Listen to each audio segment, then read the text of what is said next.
Wendy Bell Radio is live. Hey, good morning. How's everybody doing out there? Look at that Griffin lady giving us all sorts of hearts. Look at that. Great to see you. What's going on, Darius? Hi there. Hi. Hi, Dawn. What's going on, Edith? Demanda. Always a good day to see you, girlfriend. Harley lady. Good morning, Cher. Hi, Viper. What's going on, Mom Hutch? Hi, Jacob Castro. Good to see you. What's up, Esky?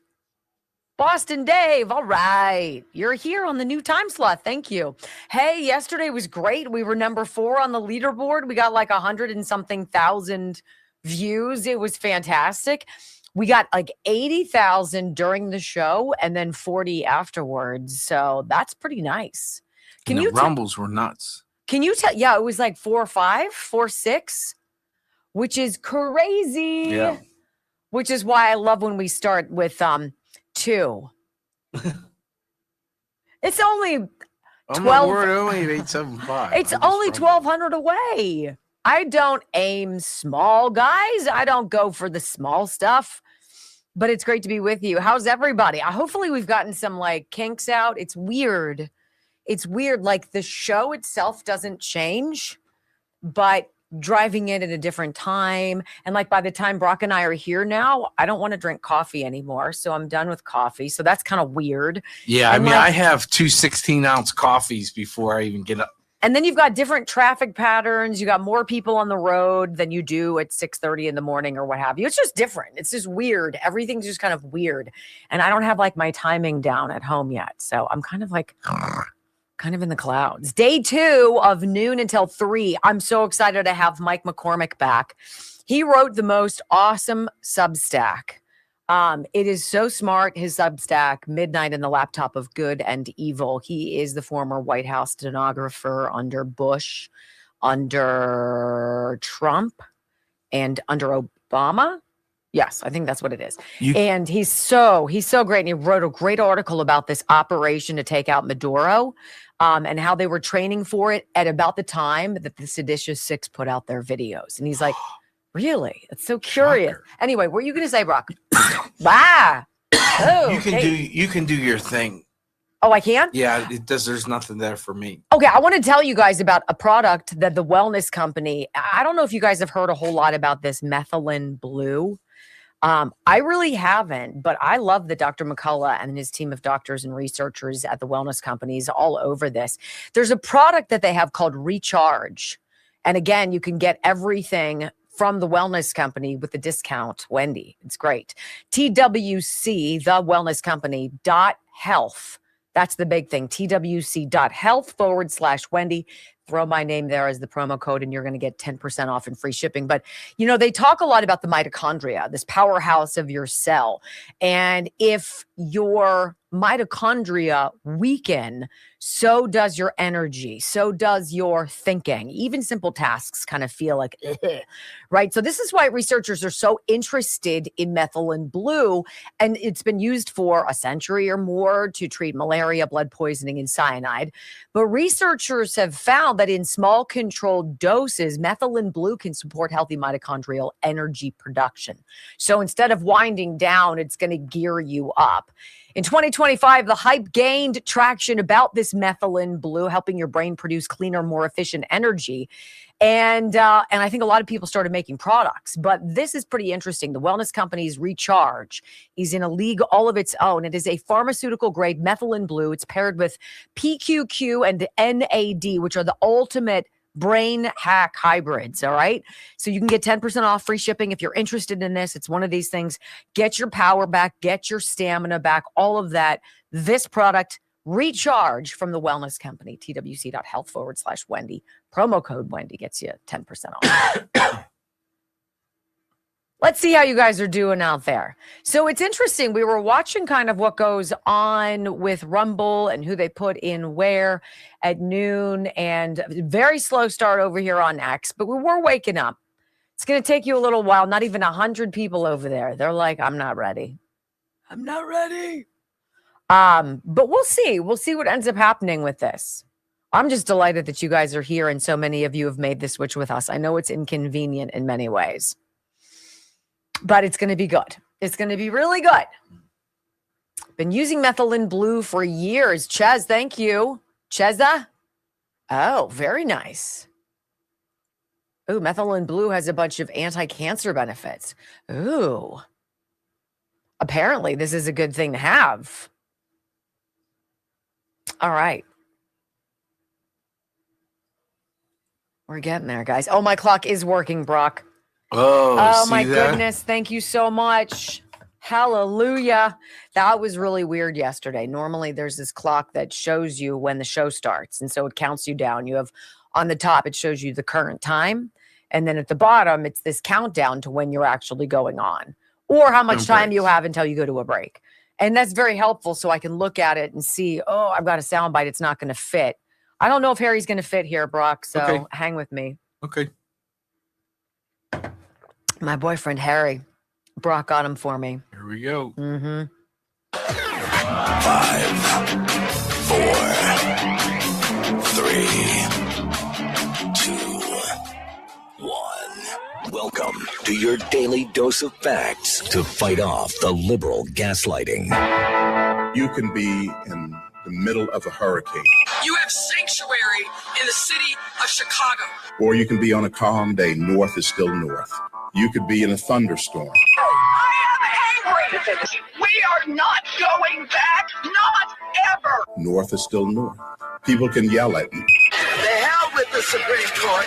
We will defy them. North is still north. It doesn't change fundamental things.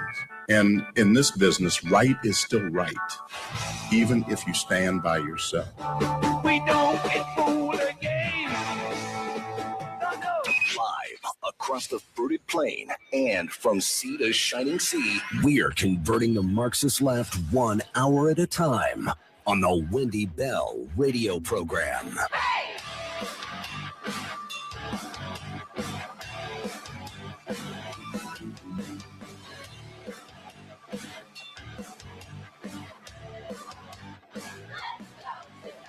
Well, hello, America, and greetings to all of you. Welcome home to the Wendy Bell radio program, your source for common sense, conservative values every day. Look, I give it to you straight. I'm a mom. I'm a former television news anchor and reporter. I kind of stumbled upon radio just kind of sort of about 6 years ago. And I fell in love with this ability to share what I think is not complicated. I mean, nothing I'm going to tell you on this program today is going to knock your socks off because you already know what's going on. Our job, our mission here on this network is to share with you only the truth and to give you the information you need to make sure that's what we share with you every day so you can make the best decisions for you and your family. WendyBellRadio.com. It's how you follow along the live video stream. Get the podcast too. We are just a few away from 7 million podcast downloads. Welcome to our family. Welcome home. I pledge allegiance to the flag of the United States of America and to the republic for which it stands, one nation under God, indivisible, with liberty and justice for all. Amen. You know, I'm looking at this poor guy, Tony DeCopel. He is the new, but not really new, CBS News anchor. Guy who's been on the morning news with Gayle King, who's an abject zero. I guess her claim to fame is being Oprah's best friend. Okay, whatever. You know, I always thought he was an okay guy. I thought he kind of rode that line. He was not an abject leftist. He was not in the bag on the right. He kind of danced on the line. And isn't that sort of what you want out of your news guy, right? And so last week he comes out and he puts out this video and we're like, this is super interesting, right? And I mocked it. And I think it was sort of worthy of it, though I feel a little bit bad today. I got to tell you, I feel a little weird about it. And here's why. So Tony DeCopel is named by the new CBS News exec, Bari Weiss, the new face of CBS. Clearly, CBS is in a free fall. They've had 60 Minutes issues. They've been selling off this and that, rejoining, merging, whatever, all of these different things going on behind the scenes. But the one overarching truth you need to know about broadcast television, and I'm going to speak specifically about broadcast TV, about the TV news. You are dealing with the biggest bunch of crybaby, narcissistic, insecure egomaniacs the world has ever seen. Honestly, everybody's like, Donald Trump, he's got such a big ego. I'm like, oh, heaven's sakes. Walk into any of these places. These folks truly believe they are that special. And here's a news flash. They're not. Okay? So Tony DeCoppel comes out and he says something on TV last week, puts it out. He's like, hey, my name's Tony. I'm going to be taking over. You're going to see me. I get that you don't trust us. I get that trust in media sucks.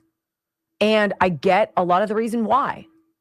And it's that we rely on too many of the wrong people, the experts, the elite voices, the scholars, if you will. And we've completely deviated from touching you and listening to you and sharing your story. And so I'm going to be a standard here now in the evening, and I want you to give me a shot, and I'm not going to let you down. Okay. I thought it was curious at the time. I'm like, oh gosh. Well, he had his first show apparently yesterday in his new capacity, and it was a train wreck. And it wasn't a train wreck because of Tony DeCoppel. It was a train wreck because train wrecks happen on live television. And I was on TV for years and years. And I was there when they moved in all these new robotic cameras. And there's some goofball with a joystick in another room upstairs who's trying to navigate the things. Then they're moving around and the cameras would move off of position while you were talking, right? They'd spin around and crash into stuff. And literally, I would look into the camera if there was a camera nearby. And I'd be like, don't go anywhere. Because this is the greatest television ever. It's horrible for me, but it's fantastic for you to watch complete and utter disaster, right? So apparently he tries to go to this one story and the wrong picture pops up, and then it's not Tim Walz, it's this other guy, and then everything gets conflated, and maybe the prompter's not where. It's almost like Tony DeCoppel and his big primetime evening news debut for CBS was a little sabotaged, if you will. And he had to basically come out and be like, I'm sorry. It's kind of been a rough first day, but hang with me because it can't be worse tomorrow, right? There's an element of that I very much appreciate. Do I know Tony DeCoppel? I don't. But I want to share with you a story of why I know the nuance of news business. And we're at this weird crossroads, and Tony is on that zone.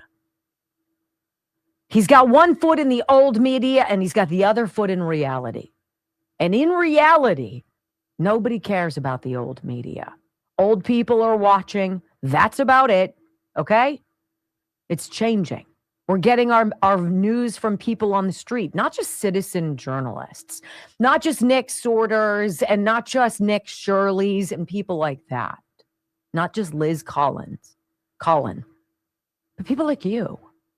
People who see something and say something. And I think what you're seeing right now, just in our country in general, is the way it's always been getting threatened by the way it's now going to be. And there are a lot of people who like the good old days.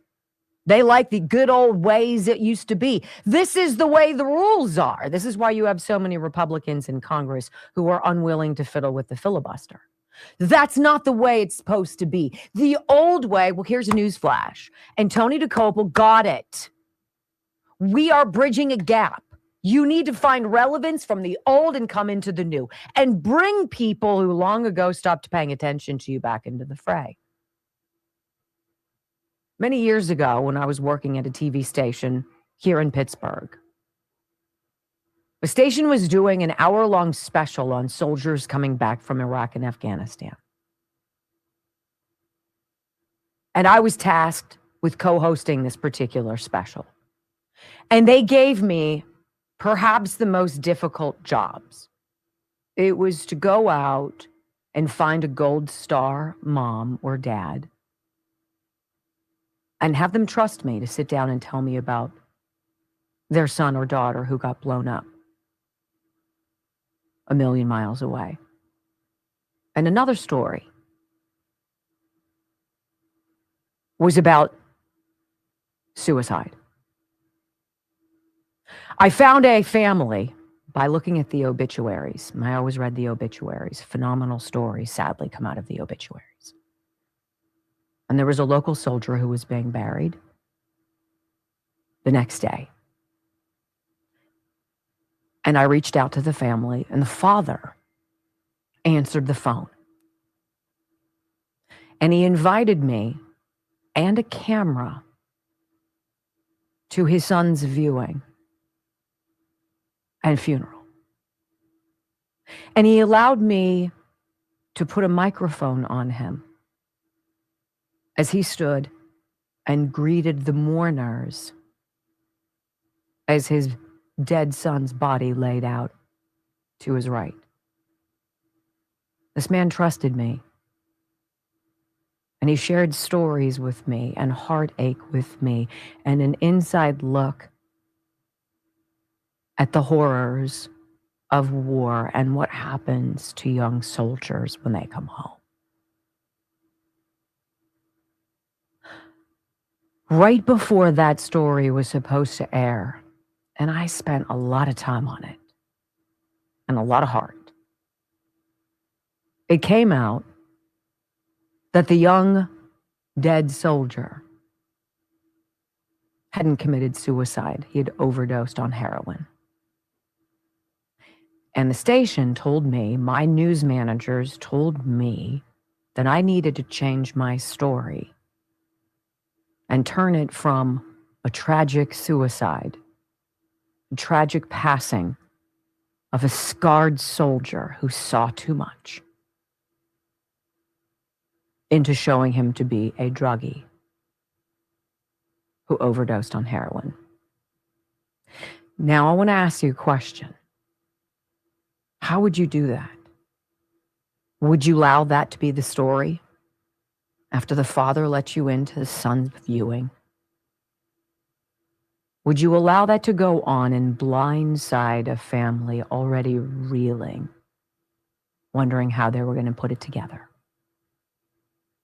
What would you do? Because what I did was I said no. No. That the station had to call the family, or I did, and tell them what was going on and ask them if they wanted to pull the story. And I was told no. We were going to edit it and put the story on of his heroin overdose. I lost a lot of faith in people in that moment. And I called that father and I said, you need to call now and say you wish to pull your support of the story. And I sunk it. It probably was the beginning of my end at that television station. I don't care. Right is right. North is north. And the way it always was isn't the way it's going to be ever again. When we come back on the Wendy Bell radio program, the news of the day, I'm going to tell you right now, it has nothing to do with Trump's approval, has nothing to do with Nicolas Maduro. It has nothing to do with Tim Walz or what's going on with the Somalis. It has to do with every single parent and grandparent out there. You won't want to miss this bombshell. Next on the Wendy Bell Radio Network.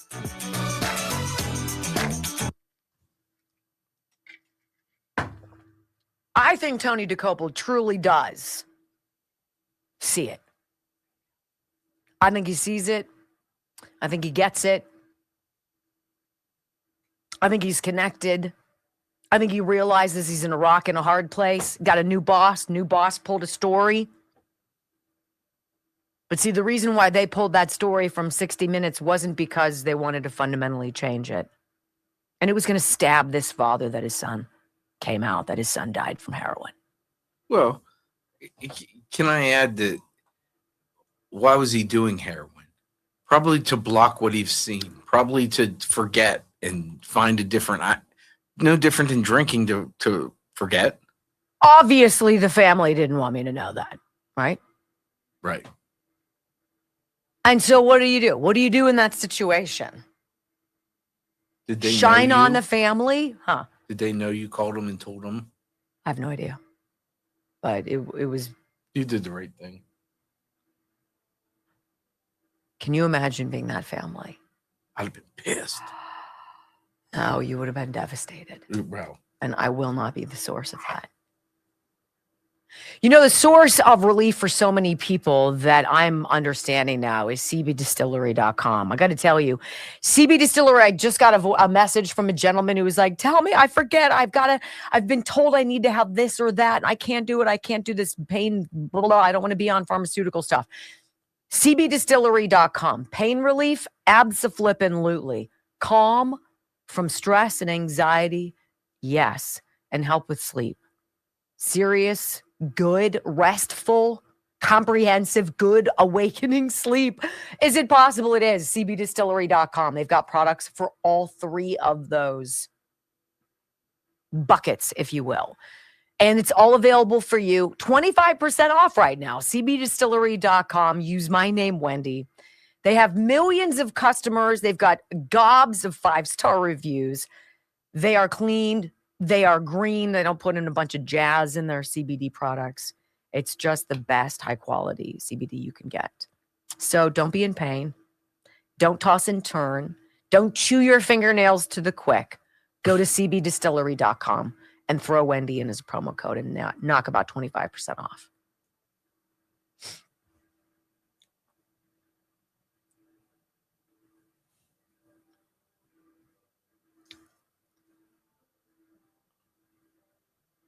I hope it made sense why I brought that up. I probably didn't stick the landing. I'll connect it here, hopefully. Right? yeah, I told the station to go themselves when they wanted me to edit things to show you saying things that you didn't say. Yeah. Our old radio station wanted him to help me get fired. I already was, but and he said,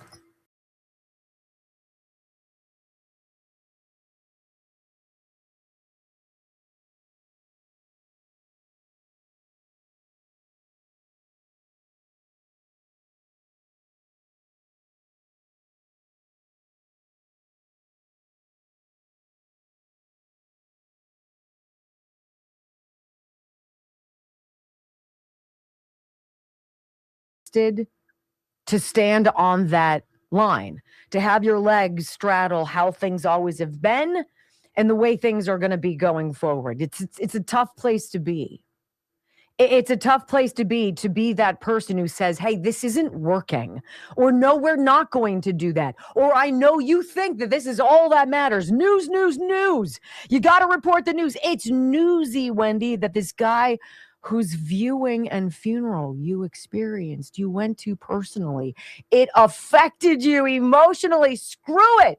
The guy died from heroin. We got to put that in the story. Why? What is that advance? He's dead. And they're grieving. And you want me to drive it home? Do you want me to put on a pair of stilettos and dig the heels into them while they're on the ground? Wondering how they're going to wake up the next day. You want me to do that. I'm not going to do that. I don't care how much you want to pay me or how much you want to threaten me. Look, this is where we are, right? Think about the one person who's managed to shake up the entire planet. He's the one guy who's not in government, the one guy who's never been a politician, the one guy, the biggest outsider. They laughed at him from the beginning. The same way Keith Olbermann and all these former CBS hacks are laughing at Tony DeCoppel. Look at him. He fell flat on his face on his first show. You know what, friends? It happens. It happens. It's the way of television. Whatever. There are those who will resist. And there are those who see what's going on. And when you see what's going on, you have a very, very short fuse for those who resist. Look, this story is the one of the day. Did you see the Trump truth last night? Because I did. It was beautiful. The president coming out on Truth Social and saying this. Today, the Trump administration is proud to announce the United States of America's updated childhood vaccination schedule. Yes, The schedule is rooted in the gold standard of science and widely agreed upon by scientists and experts all over the world. Effective today, America will no longer require 72 jabs for our beautiful, healthy children. We are moving to a far more reasonable schedule where all children will only be recommended to receive vaccinations for 11 of the most serious and dangerous diseases.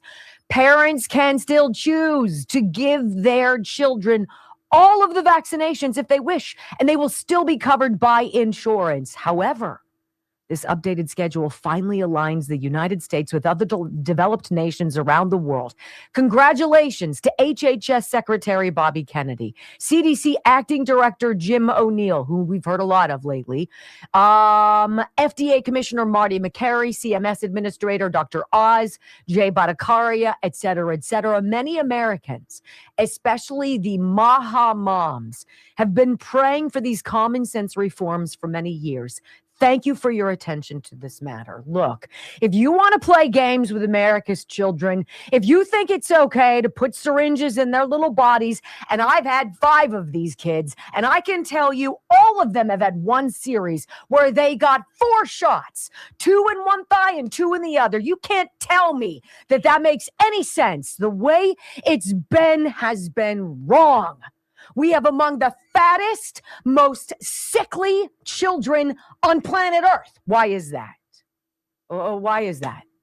Oh, I don't know. Let's stop playing games.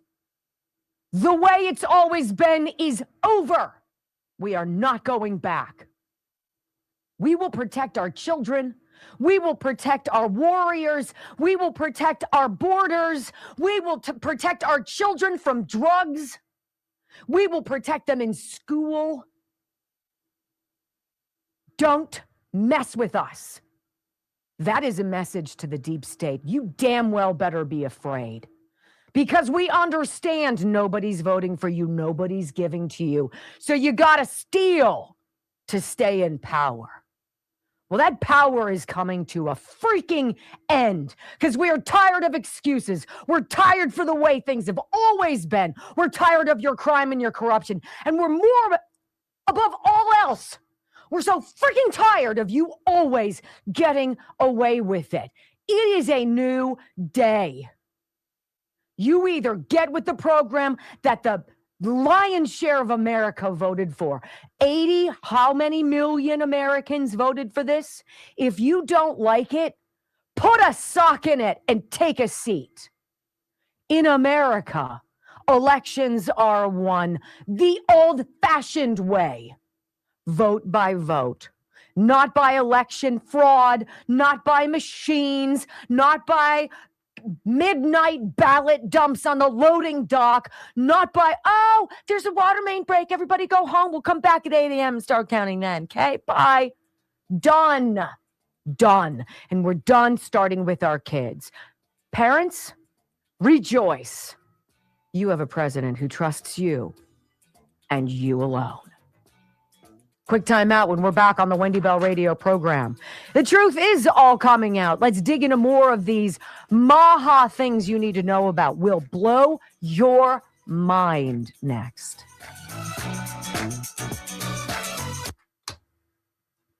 I read this story about these people ripping on Tony DeCopel, and I was like, my goodness, all of these losers who are butthurt because there are only 3 primetime main news anchors, ladies and gentlemen. Sort of like in every big city. In every city, you've got your 3 networks by and large. There are only 3 main females usually and 3 main male anchors. And everybody else in that city who's in television is like, knives out, desperate to take their spot. There's no like, what are we doing for the betterment of our community? What are we doing to inform our neighbors and to tell the truth and to ferret out things that need to be discussed? It's all this childish, prepubescent, sleepover party, braid my hair, telephone nonsense. Grow up. That's just not TV. I feel much better now. Thank you. Blood Flow 7. Yes.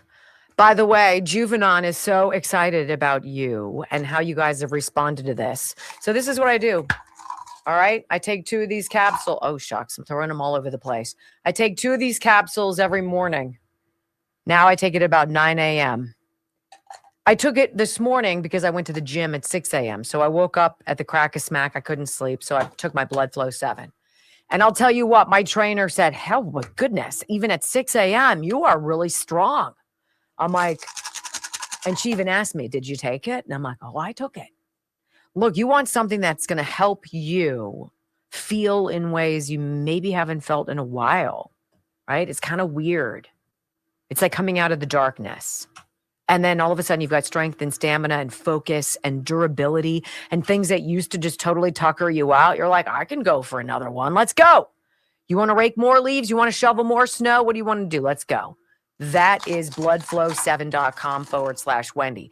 The formula specific for men, which is great because it deals with testosterone and other issues with men, stamina, endurance, performance, strength, all of that, is called Alpha Gold Male. Alpha Male Gold, Alpha Gold Male. And it is what this is to me, that is to Brock. And he's been taking it for the last, what do you think? 3 weeks? Yeah. I love it.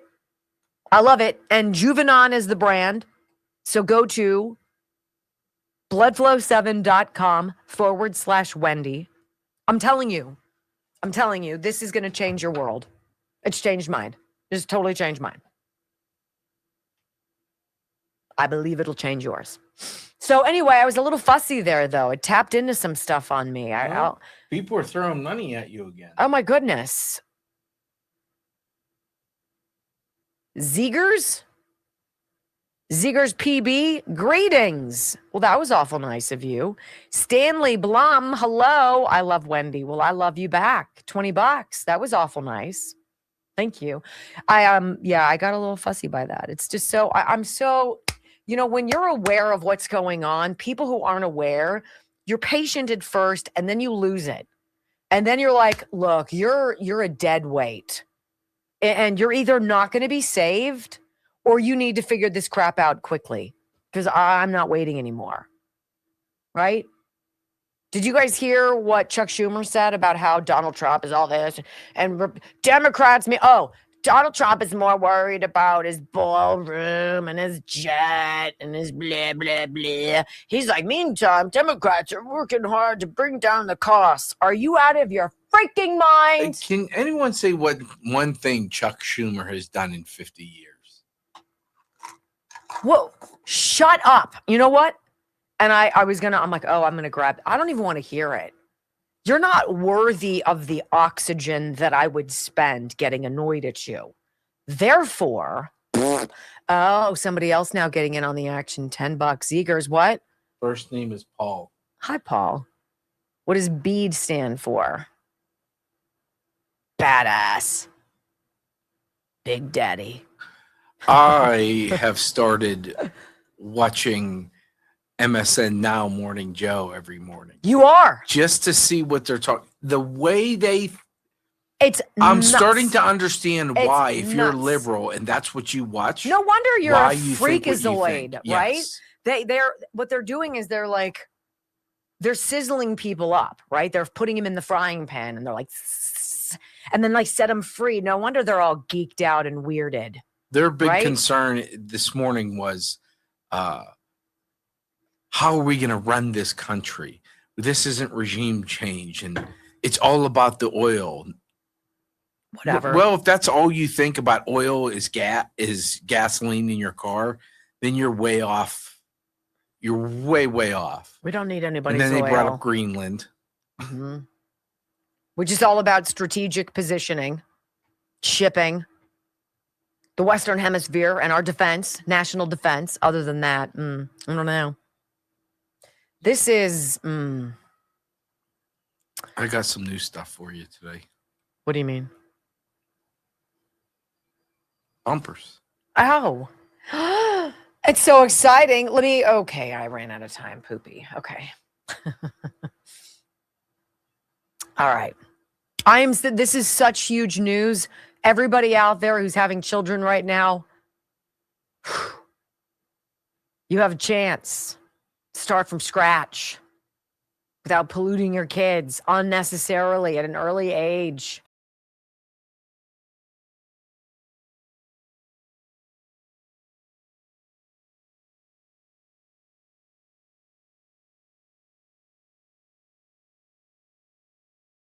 Minds because Trump is making overtures towards Greenland again. He's a dictator. He wants it for his own gluttonous causes. And it's like, you know what? Trump doesn't do that, but thank you very much. We're going to talk about all that. We're going to talk about all of the Venezuelan scuttlebutt and what have you, but that the Trump administration has officially pared back America's bloated childhood vaccination schedule. Think about the knives that were out for RFK Jr. You guys still remember that? I think perhaps in my mind, the moment where my heart raced and I got goosebumps was the rally where Trump was there and he called out Bobby Kennedy. And they had those like sparkler things coming up out of the ground like it was the freaking Super Bowl. And here comes Bobby Kennedy. You know, he's ripped, right? Dude's totally jacked. And he walks out on stage and the place goes bananas. See, this is the new way. The way it's always been is Democrats and Republicans are arch enemies, right? Except those in Congress because they're all corrupt. Anywho, so you're always against each other. And here's a future president, past president, saying to a lifelong, like, Democrat brand Kennedy, I want you on my team. I want you on my team. I don't care that you were against me. I don't care that you're not a Republican. What you stand for is an end of the old way. It is the new chapter. Please join me. Right? And then everybody hated Bobby Kennedy on the left all of a sudden. All of a sudden. Do you have any idea what you're pushing back against? You're pushing back against the unnecessary jabbing of kids to the benefit of big pharma and a bunch of fat cats. You're not that long away from COVID. You remember. You really want your child to be the pincushion of their profits? I don't. Mine already all are. Thank you very much. This one's personal. The Department of Health and Human Services has pared back its recommended childhood vaccines from shots against 17 diseases to 10, ending the schedule that made the U.S. an outlier among peer nations. What is it about the United States? We don't have good science. We don't have good technology. We don't have the best researchers, right? That's not true. Of course we do. We have the greatest population of guinea pigs to make other people rich. And that is a disgusting, despicable fact. So what's he going to do? He's going to say, you know what? We're going to say these are the things that you need to get the vaccines for. And I think there's a list. The overhaul aims to restore childhood vaccination rates, which dipped during the COVID-19 lockdowns, never fully recovered. Isn't that interesting? Knives out for Maha when the reality is Bobby Kennedy, who is a vaccine advocate, he just wants to know what's in it before it's forced on everybody. Imagine that. They want to get people back into trusting science. Well, damage done. Now they have to repair it. Synchronizing the American schedule with those abroad could help restore confidence that HHS recommendations stem from the best scientific evidence rather than rigid dogma. The way it's always been. No. The way it's always been has done something to our children. We have a childhood epidemic. Obesity epidemic is what I'm trying to say. And don't tell me that autism isn't even remotely connected to it. Of course it is. Of course it is. I'm 55. I didn't go to school with anybody who was on a spectrum. There was nobody who took medicine for hyperactivity disorder. They were just antsy, right? You had energy. No, now everybody's on drugs. Do you think that's a problem? I do. And then President Trump stunned me by this. He put this out directly to moms, I'm going to say. Pregnant women, don't use Tylenol unless absolutely necessary. Don't give Tylenol to your young child for virtually any reason. Break up the MMR shot into 3 totally separate shots, not mixed. Take chicken pox separately. take hepatitis B shot at 12 or older, and importantly, take vaccines in 5 separate medical visits. President Trump, why would he do that? Guys, they know everything. They know the schemes, they know the scams, and here's a big one in case you didn't know. Your doctor who's been encouraging you, did you get the COVID shot? Did the kids get the shot for the Did the boys get the shot? Everybody get the shot? No, we didn't. And I'm not really sure you should be asking me that. Well, Joe Biden and his administration sure as hell wanted you to, and they wanted proof of it, like they were going to hold a gun to your head. Think about how sinister. This is from the Defender, Children's Health Defense. Doctors will no longer receive financial rewards for vaccinating kids. Can you even believe that they did? But they did. And if you were a frequent flyer of this program back during COVID, you would know it. In what world are doctors compensated, some over $1 million, based on the percentage of their young pediatrician patients, their young children patients that they've gotten vaccinated? If you've gotten half of your people vaccinated, well, you get $500,000 bonus. But if it's 70%, well, now you're into the 7 figures. Do you really think doctors should be getting compensated for pushing a syringe into your child's arm or leg? Because I don't. And then if you ask your doctor, well, what do you know about this vaccine? What? They don't know anything about nutrition either, so don't be surprised. Do you think there is a problem? Yes, there is. President Trump is going to fix it. Amazing. Took a guy who's not a politician, took a guy who's not in the pockets of pharma, took a guy who sacrificed his salary. Here's a guy who put all of his businesses on hold and gave them to his sons. Here's a guy who loves America first, not America only, but America first. And there's a difference. America first. We will be the strongest. We will be the fastest. We will be the most lethal. We will innovate. We will crush the ceiling. We will be entrepreneurs to the moon and back. America first. Now, can everybody benefit? Absolutely. And do we want everybody to benefit, including Greenland, including Ukraine and Venezuela, and you betcha we do. But it's America first. America's terms, America first. I want to talk about this now. HHS freezing funding for childcare in 5 blue states. You guys, Elon Musk said something. He put something out yesterday. I have to share it with you because it caught my attention. And he tweeted this out just in. Elon Musk says the fraud in California, New York, and Illinois is far greater than in Minnesota. My guess, he put out on X, for how much fraud is happening nationwide is roughly 10% of the federal budget. So about $700 billion per year. What? Isn't that interesting? I want you to hear Jim O'Neill with Scott Jennings on the far different guidelines now.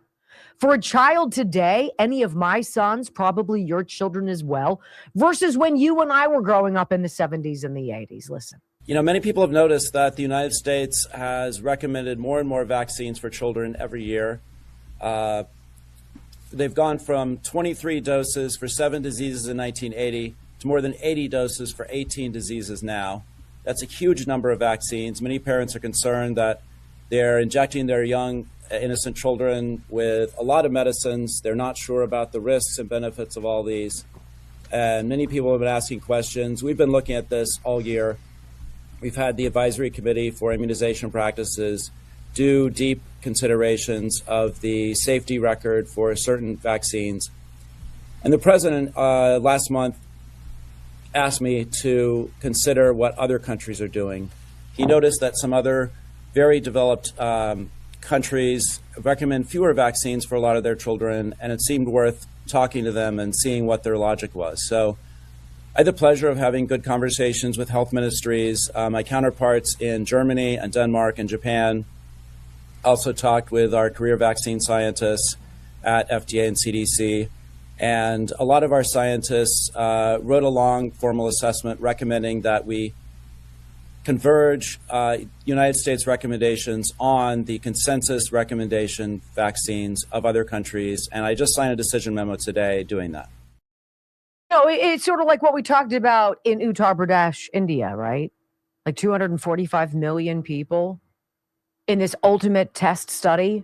They were all given ivermectin and hydroxychloroquine in a World Health Organization with CDC researchers on the way with them, knocking on doors, literally personally handing every household. Here's what you got. You got a special kit, right? You're going to protect yourself from COVID, but here's what you're going to do. Once you have a symptom, you're going to take this pill. You're going to take it once a day. You're going to take it for 5 days. Here's a thermometer. I want you to measure your temperature. You're going to take acetaminophen to take care of that. Otherwise, you're going to do X, Y, and Z. You want to know what the survival rate of COVID in Uttar Pradesh, India was as we were dropping like flies? As you were forced with a gun in your, basically on your forehead, to roll up your sleeve to save your job, right? To do the right thing, to be a good team player, to do the right thing always, right? They survived 99.7%. 99.7%. What about us? We had 1 million deaths, ladies and gentlemen. Why on earth? Why on earth would we not be doing during COVID what other people were doing that was working? Well, there was a time window there to make a lot of money, guys. Making money is more important than you. See, that's the way it's always been, right? That's the way it's always been. Last November, we said, screw that. This is the way it's going to be. And the deep state howled. And they sharpened their knives, and they assembled their assassins, and they fired at Donald Trump, and they've tried to take out Bobby Kennedy and everybody else in this cabinet. Why? Because it is the dawn of a new freaking day. It is the dawn of a reckoning. And all of you scumbags out there who have trampled our children, who've maxed everything out for money, it's game over. Period. Knowledge is power, ladies and gentlemen. You have the knowledge. You have the power. So did you hear about this whole Hilton Hotels debacle, right? You got a local Hilton hotel. They're like, oh, some DHS agents want to stay with us. Well, sorry, we don't take your kind here. Say what? Oh, yeah, it got worse because then Nick Sorter went to go check in after they told him it was just a misunderstanding. Buckle up. I got that story for you next.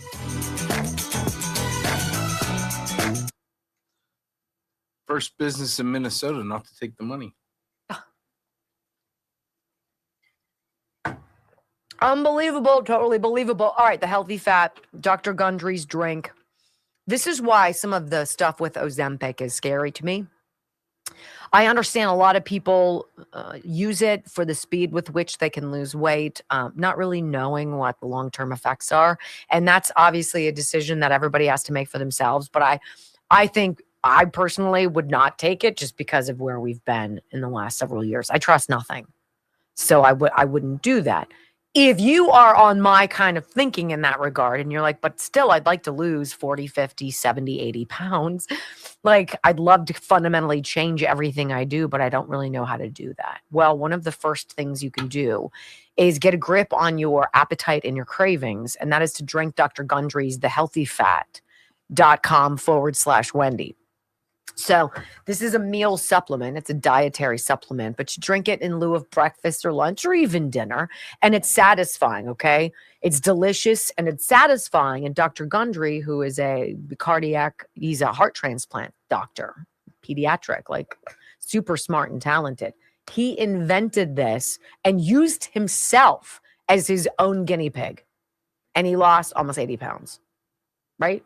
So he's like, dang, I'm gonna put this out for other people. And then he watched and he says, literally, yes, thousands of people he knows who have lost significant weight with this. So it says MCT Wellness. You can get it by going to thehealthyfat.com/Wendy. Like I said, I have it here every single day. Click the lid. I didn't close. I drink it every day. It is delicious. It is quenchy. It is satisfying, and it fills you up. And you're like, I'm good. What did I say to you, Brock, yesterday or this morning? I said, this new schedule, I didn't eat anything pretty much all day. I just drank the healthy fat. Well, after a sensible meal, I got on the scale this morning and I dropped 2 pounds. I'm like, okay. Thehealthyfat.com/Wendy. Love it. Love it. Drink it on the weekends. How you doing, Brock? Good. What's going on in If there? I dropped 2 pounds, I wouldn't be able to tell the difference. That's not true. That's not true. You add that up. My goodness. You look great. I'm super fiery today. I'm sorry. Not sorry. This whole Hilton thing is pretty interesting. So anyway, the childhood vaccination schedule, and isn't that interesting? You can still get everything that you want and insurance will still pay for it. If you're hell-bent on it, okay, you do you. But we're not going to require your child to have all of these vaccinations to get into college. I think the big one Or to was go the to high school. hepatitis B at birth. What are we doing? What are we doing? I'm not an IV user and I'm not having sex. Okay? At 6 months. Stop it. Right? It's idiotic. Definitely idiotic. Brock, now is a really good time for you to say something nice about me. Hey, congratulations on losing 2 pounds. Well, I can really see it.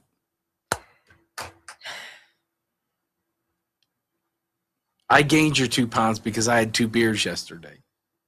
it's not how it works. Oh, I saved you. Well, That's right. well.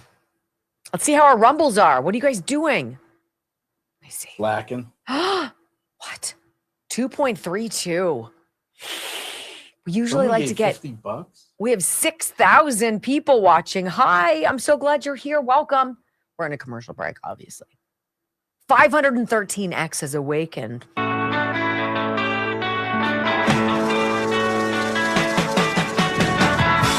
Welcome back to the Wendy Bell radio program. Did you guys hear about the whole Hilton Hotel debacle?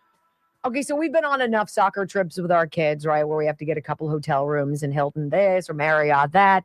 And you go into these places in like Goshen, Indiana, really kind of in the middle of nowhere. Well, who are the people who own the Hilton? Is it Hilton or is it a franchisee? It's usually a franchisee. And most commonly, it's an Indian, it's some foreigner of some nature. And the ones that we've stayed in have been pristine. Absolutely immaculate, fabulous deals, right? Well, this is a really bad look. Hilton hotel chain responds to a PR disaster involving ICE agent reservations. So ICE agents in Minneapolis, they were denied lodging at a Hilton hotel there. The Department of Homeland Security described it as a coordinated campaign, and screenshots of the canceled reservations accompanied their tweet. It says this, the letter back to the agent said, after further investigation online, we have found information about immigration work connected with your name. They freaking doxed the guy trying to make a reservation. We will be canceling your upcoming reservation. You should see a proper cancellation email in your inbox shortly from Hilton. Right? We have noticed an influx of government reservations made today that have been for DHS. We are not allowing any ICE or immigration agents to stay at our property. If you are with DHS or immigration, let us know, and we will have to cancel your reservation. Please pass on this info to your coworkers that we are not allowing any immigration agents to house on our property. Reply at your earliest convenience. So DHS puts this out. Are you kidding me? Are you kidding me? And so then Hilton Hotels responds. They're like, no. We totally disavow that. That's not what's going on. We've been in touch with that franchisee. They said they're sorry. There was just kind of a rogue employee who probably put that out. Everything's covered. By all means, ICE agents are able to stay at Hilton Hotels. At which point, Nick Sorter went in to check into that Minneapolis Hilton to see for himself. And this is how that went. There's a lot of stuff going on right now. Is it, what agency is it for? Using the government rate? They'd be Department of Homeland Security. So we're not accepting people from immigration, ICE agents, DHS into our property. It's just our management ownership. Okay, I thought that changed today. Was that? I just talked to my the owner of the building, and he didn't say there has been any changes. So Really? Okay. Yeah, Okay. it's just policy. Well, I guarantee you the person who I'm going to total pie in the sky. I have no clue, but I would bank my life on it. The person who owns that hotel is not an illegal, but is not, is somebody from another country, right? Who came to our country, an immigrant from another country, and bought one of these franchisees and is not wanting to, obviously, have these ICE agents or DHS agents there. Hilton gets in touch with them and they're like, no, it's not going on. It's a total misunderstanding. Nick's order goes in, blows it wide open, and gets canceled right on the spot as he pretends as a citizen journalist to be a DHS agent. This is how Hilton has responded. Hilton is to remove independently owned hotel in Minnesota from their systems after Nick's order video appears to show that they were still banning DHS and ICE employees from booking rooms at the hotel. This is what Hilton said. The independent hotel owner had assured us that they had fixed this problem and published a message confirming this. A recent video clearly raises concerns that they are not meeting our standards and values. As such, we are taking immediate action to remove this hotel from our systems. Hilton is and has always been a welcoming place for all. We're also engaging with all of our franchisees to reinforce the standards we hold them to across our system to help ensure this does not happen again. Oh my, see, that's the way it was under Joe Biden, where you could be a punitive twit and you could say, you're not allowed to stay at my hotel. I don't like what you do for a living. How's that any different than telling a black person they're not allowed to stay, or telling a woman, or telling anybody for any reason? That's called discrimination. Thought we were all against that. Oh, I guess not.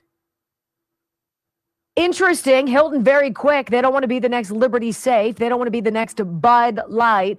They don't want to be the next Starbucks, the next Nike, the next whomever who decides to fall on a sword of bogus virtue. Knock it off and grow up. And while you're at it, you can go tell your media friends, all of the TV folks out there who still think they're important. Yeah, you're not. A lot of them were at the Tim Walz thing yesterday. Did you guys hear that? Because we're going to play it for you on the flip side of this break. I want you to hear Tim Walz. Everybody is all at the meeting for him to talk about how he's decided not to run for re-election as Minnesota governor. And they're salivating, right? Everybody's there. Do we have time now? No. Okay.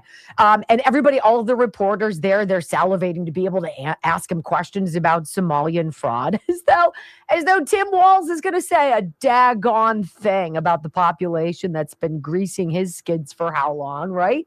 We're going to play that for you and a little Stephen Miller, little national treasure, Stephen Miller, talking about the Trump administration's plans for Greenland and pushing back on dullards like Jake Tapper. It's Masterclass Theater next on Wendy Bell Radio Network. All right, so I have two things now I'm behind in. I have Harry. Harry, where are we going to put Harry? And we have Tim. Oh, Tim. I think you could put him at the bottom of one. Who, Harry? Yeah. Okay. Yeah.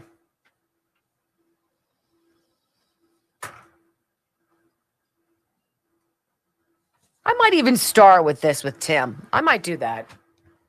In fact, I will.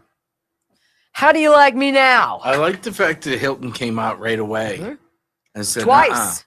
Twice, yes. Twice. They're like, whoa, that's not what's going on. They told us that was changing. And gotta love Nick's order. How does he show up in all the right places? Well, I think he's just suspicious of everything they say they're going to do. 100%. And might as well take the chance. But he's everywhere. Remember, he was in Lahaina. He was in Los Angeles. He was in Minneapolis, Fort Floyd. He was all over the place. Amazing. All right, what do we want to talk about? Healthy Cell. HealthyCell.com, healthycell.com/Wendy. So I'm going to talk to you guys. This is one of the things that I think is super important now in this cold and flu season, where a lot of people I know have gotten sick recently, whether it's the vid or it's just whatever, if the flu actually exists anymore, I don't know, but it sucks if you have it. This is one of those products, Healthy Cells Super Boost, the Immune Super Boost. This right here. So I think it's 60. Is it 60? 30. 30. Okay. So you get a box. This is a month supply. Month supply. So every day, part of your shtick, maybe you wake up, you have some coffee, you check out line, whatever you're doing. Squeeze one of these bad boys in your mouth. Just take off the top. It's easy.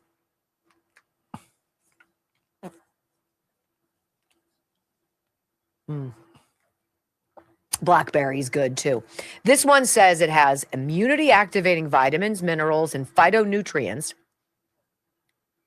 including vitamin C, vitamin D, zinc, and echinacea for powerful immune support. You're not taking something from Pfizer or Moderna or J&J, right? AstraZeneca, whatever the hell these people are. This is Healthy Cell. And this is a very important change because you get natural things that are super good for you that come in a microgel. Why is that significant? Because microgel is 160 odd % more absorbable than taking a pill. I like that. That's action. That's taking action for your bod. I love Healthy Cell. I take their focus every day. I take bone health. And I think now I should probably start taking this immune super boost because there's a lot of germs out there, right? HealthyCell.com/Wendy. Also, look for the bundles. Like scroll down to the bottom, and there's like an AM PM one. The AM is the focus and recall, which I take, and the PM is the one that Brock likes, which is the REM sleep. So they have different bundles that you can make, and you can also do the one where you make your own kind of grab bag. You can put your own supplements in and try a bunch of them and see what you think, which is great. HealthyCell.com/Wendy. Dr. Dubiak is doing a pretty big deal. Yeah. He's and I just got an inquiry about his DNA, about his genetic testing. Normally, you think of genetic testing, you're like, wow, this is going to cost me thousands of dollars. How do I know the information is going to be private and it's not going to be shared in any capacity? And do I trust this? Do I want to know this? How do I get it? Well, Dr. Dubiak at bodybyAIM360.com here in Pittsburgh has teamed up with a company literally that is crushing everybody with these intensive, basically deep dives into your blood, into your body, into your DNA. And it tells you all sorts of stuff. It tells you about how you process, metabolize alcohol and your propensity to have a problem with alcohol down the road. It has cursors in there that tell you about cancer, it tells you about Alzheimer's, tells you about Your sleep. obesity, tells you about how you rest and how your body is metabolizing this and that. It's such an eye opener. And the whole thing is $499. You normally would pay an additional $79 to get the consultation, which you'll need. They'll want to talk to you and go over your results, right? Now through Friday, he's putting that $79 free into it. So you pay the $499 to get one of these. And again, you get this at your house. You add it to your cart from their page, bodybyAIM360.com. Add it to your cart, $499. You don't have to go see anybody. There's no blood work, nothing. Inside is like a little test tube with a syringe in it. You swab the inside of your cheek. A swab, not a syringe. A swab. I said syringe. Swab, excuse me. Swab the other side of your mouth, put it back in. It's all addressed and ready to go. Off it goes. And in about 3 weeks, you get like 40 pages of intel about you, right? It's so interesting. It's a lot of info. It's a lot of information, but hey, I want to be as healthy as I can be, right? I was surprised that you came up chance of Diabetes. Body by AIM 360. I guess I'm not really sure why that was. But yeah, right? No thanks. I'd rather not. I like to know that I could process alcohol. Yeah. It said to Brock and me that we were both champions at processing alcohol. I'm like, I don't know. Is that why I have an FU opener in my thing? I mean, in here. I love that, by the way. So, anywho, all right, we're going to start with a little Tim.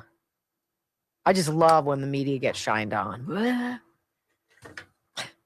I shouldn't enjoy that as much as I do, but I do. You all need to come up with something for me to start watching on TV. Have you realized how much television is terrible? It's terrible. Yeah. Now that I have time, I'm like, this is awful.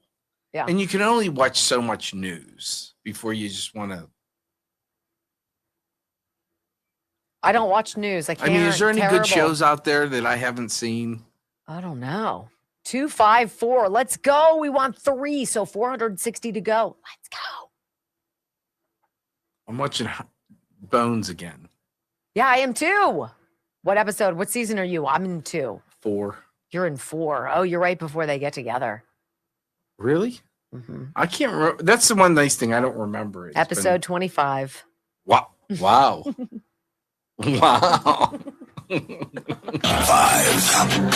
4, 3, 2, 1. Wendy Bell, America's anchor mom, fighting for America 1 hour at a time. Welcome to the family. She once hosted a 3-hour show in just 15 minutes. She once intimidated the Electoral College to audit itself. Her monologues are so sharp, they're considered a concealed carry weapon. Fact-checker sites routinely issue her a retraction a week in advance. Even her commercial breaks trend on social media. Her freedom of speech has diplomatic immunity. She doesn't just drain the swamp has to ask for cab fare. Wendy Bell is the most interesting conservative woman on radio. Keep rumbling, my friends.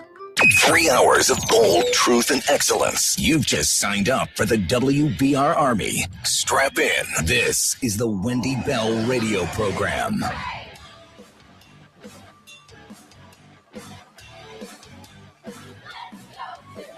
Welcome back. This is hour number 2. We are live here at the Wendy Bell radio program, and it's a delight to be with you. Okay, so before we advance into this hour, I was a little long in the last segment. I want to make sure that you got to hear Mr. Transparency, Mr. I could be your vice president, Tim Walz, coming out yesterday. And there's a press conference, right, in Minnesota, in Minneapolis. And he's like, look, or St. Paul, wherever the hell it was, I don't care. And he's like, he's going to come out and he's going to announce that he's not running for re-election. And of course, it's always somebody else's fault. And there's some baked in emotional mumbo jumbo, right? And this is what it is. You're going to make our streets cold and heartless. It's so mean that you're telling me that we can't continue giving the Somalians billions of U.S. taxpayer dollars. It's so bad. It's so contrived. Even the media are ticked off about it. I want you to listen. I asked Brock to leave some of the sound of the people in the background being like, wait, what? They thought he was going to answer some questions about the Somali fraud. No, he actually had no plans to be accountable at all. Listen. I'm proud of the way we treat our neighbors. I'm proud of the way that we welcome people to this state. I'm proud of the way that we innovate. And I'm proud of the way that we are optimists for the future. No one's taking this away from us. Not the fraudsters. Certainly not this president. Not on my watch. Tomorrow, I'll be back with you. I'll give you an update on America's best paid family medical leave program that is now a week into it. And at that time, I'll take all your questions. Thank you all. Thank you, Press. I'll be back tomorrow. Thanks a lot. I'll more tomorrow. Appreciate it. Thank you.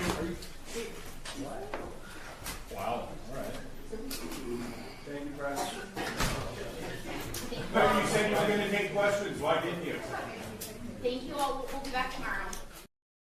Oh, thank you, Press. We'll be back tomorrow. What does that remind you of? Remember, like the 4 times Joe Biden never was asked a question, or he was in the Oval Office and the media were there, and everybody was like, trying to get their questions in. And then the handlers would come out, everybody, it's time to go. Thank you very much. All right, let's go. It's like somebody evacuating a restaurant. They're like, all right, follow the, follow the cruise director in front of you. She'll get you out of here, right? Follow the hostess, right? And that's what they did.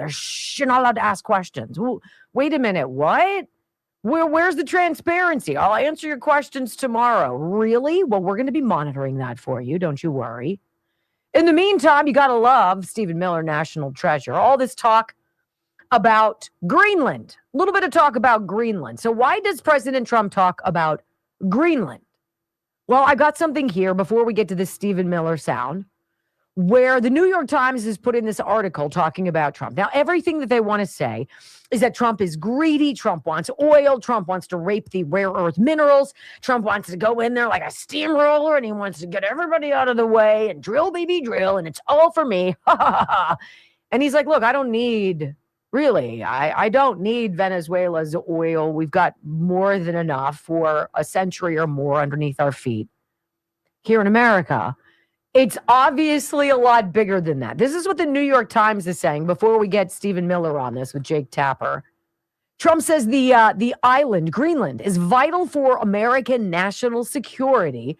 You know that Denmark controls, owns, if you will, governs Greenland, and that Denmark is not spending enough to safeguard it.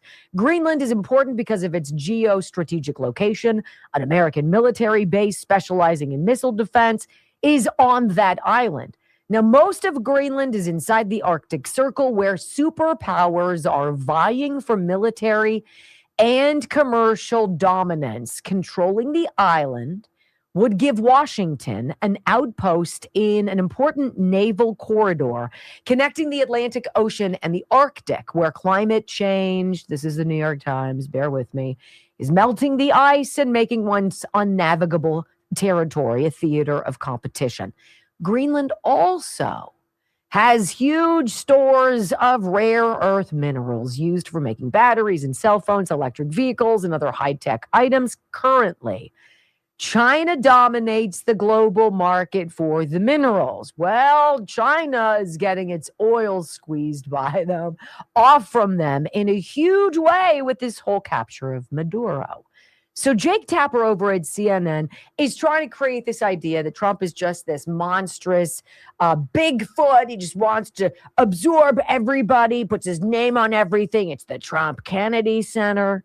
I think he does that more to troll the left than anything. I think he thinks it's funny and they lose their minds because they do.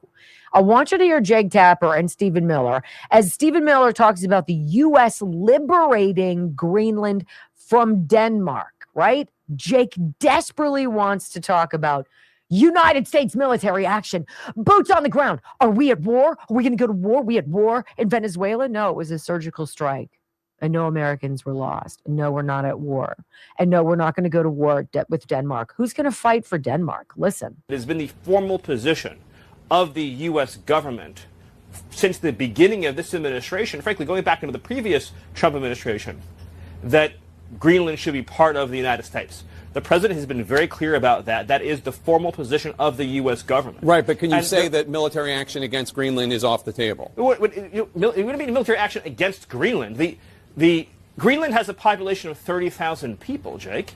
The real question is, by what right does Denmark assert control over Greenland? What is the basis of their territorial claim? What is their basis of having Greenland as a colony of Denmark? The United States is the power of NATO.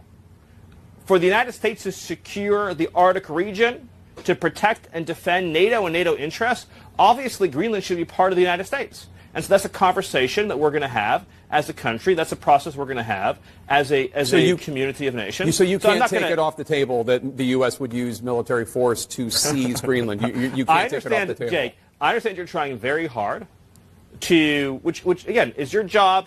I respect it. It's great to get exactly the headline, right? That catchy headline. I'm trying to get an answer to the question. That says Miller refuses to rule out. The United States should have Greenland as part of the United States. There's no need to even think or talk about this in the context that you're asking of a military operation. Nobody's going to fight the United States. militarily over the future of Greenland. One last question, doesn't Stephen. make any sense.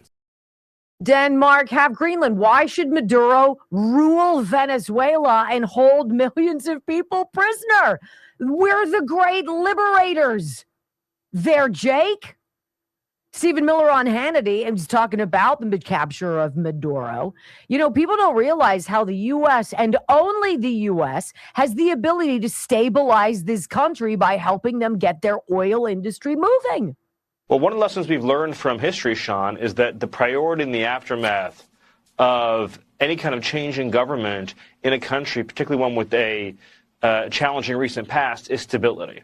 So the president very wisely is understanding, and he spoke very eloquently and movingly at the recent press conference at Mar-a-Lago about the bright future awaiting the Venezuelan people. And so his priority right now is on security, prosperity, stability. So he is working round the clock to get Venezuela's oil industry up and running to where it needs to be in a way that only America, and this is very important, only the United States, with our technology, our platforms, our resources can provide. That will bring security to our hemisphere, security to America. It will lower the price of gas, it will lower the price of oil, but it will bring an incredibly bright, predictable, stable future to the people of Venezuela. And so I think it's really exciting when you think about the fact that if we can just deliver this interim period of security and stability, that the citizens of Venezuela are looking at a future that a short time ago they could scarcely imagine. Yeah, we're done with the way it has been. We're done with the way it's been there for 25 years. This is the new way it's going to be, with America reclaiming what it built there back in the 1920s. Yes, in fact, it was probably the greatest material theft that had ever been committed against the United States of America in terms of its raw dollar and financial value. Venezuela has the largest proven oil reserve in the world. Just hours away from the United States of America, the largest proven oil reserve in the world. And up until recently, that oil reserve was exploited by our adversaries to fund their ambitions, to fund their militaries, to fund their terrorism. And the United States, of course, lost its resources, its wealth, its property. As you pointed out, we discovered the oil. We created the technology to extract the oil, we invested in the platforms, and we built the refineries to process that heavy crude in a way that, again, only America has that expertise that we shared. And so that historic injustice has been reversed, and just as importantly, our adversaries no longer have the ability to use Venezuela to export terrorism around the globe. Then the Maduro regime no longer has the ability to send terrorists, cartels, gang members, and drugs into our country, saving ultimately, Sean, hundreds of thousands of American lives through what we can all agree has been a military masterclass under President Trump's leadership. Why are Democrats getting their unis in a bunch? Well, Senator John Fetterman asks that very question. Again, the only logical sounding Democrat in Congress. I don't know why we can't just acknowledge that it's been a good thing what's happened.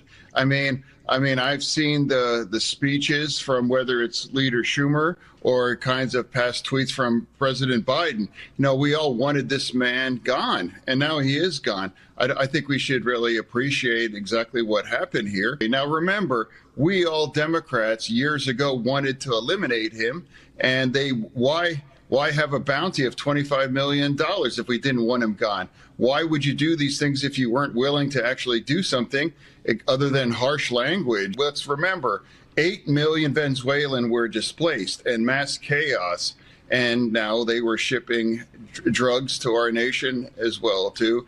So for me, it's like, why, as a Democrat, we can't just acknowledge that it was successful? The guy with the massive stroke is the one who makes the most sense. I mean, make it make sense to me now, of course, right? Well, when we come back on the Wendy Bell radio program, Democrats are always on the wrong side, right? Can you imagine being on the side of a murderous dictator? Because that's what the derangement had led them to. We got the greatest sound coming up for you. Rob Finnerty and Marco Rubio on tap next.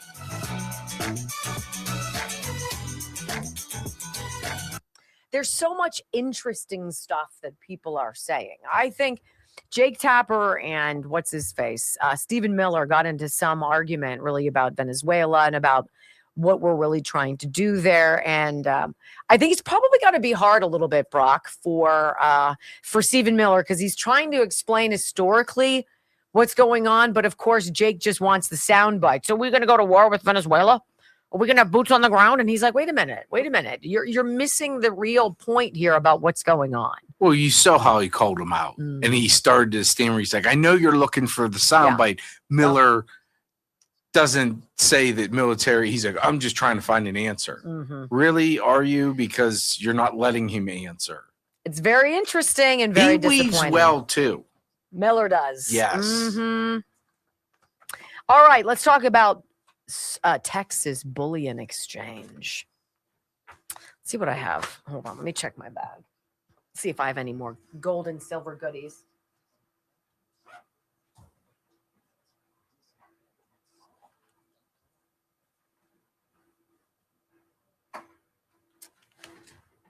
You never know what comes in the black velvet bag, but when it's from Texas Bullion Exchange, you know it's going to be good. Before you get started, silver's at 81.41 right now. Wow. Pay attention because it's going to come back down. That's when you jump, I think. All right, so I have these two beautiful coins. This is Trump, the government. This is Vote Trump 2016. And on it, it says world peace. This is a 10-year-old coin. And even back there, it's a Trump dollar, 1 ounce of silver. And it says free speech for political purpose, not to be used as something money, currency money. This is supposed to be something that you collect, and you should. So it's got Trump. Let's see if I can get his face to. No. There it is. Look at that. So that is from 2016. That's one of the coins in my collection. And then there's this one. This one is from, it says 45th president. And then it has the White House on the back. So there's that one. They're really beautiful.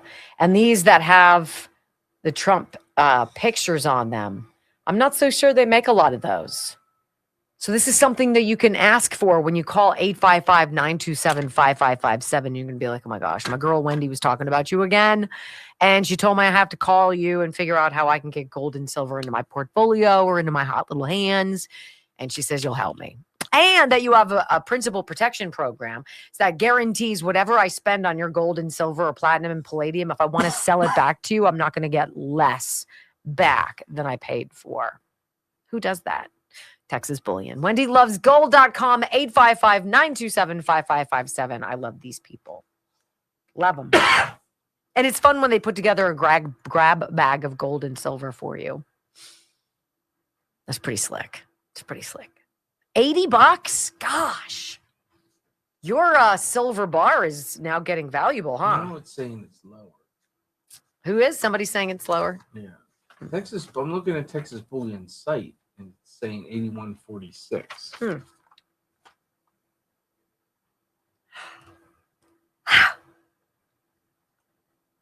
I woke up at 3, which isn't uncommon, but I went to bed at 9:15 and was lights out. I'm trying to teach my body how to just stay asleep. Don't wake up at 3. Don't wake up at 2:30. Shh.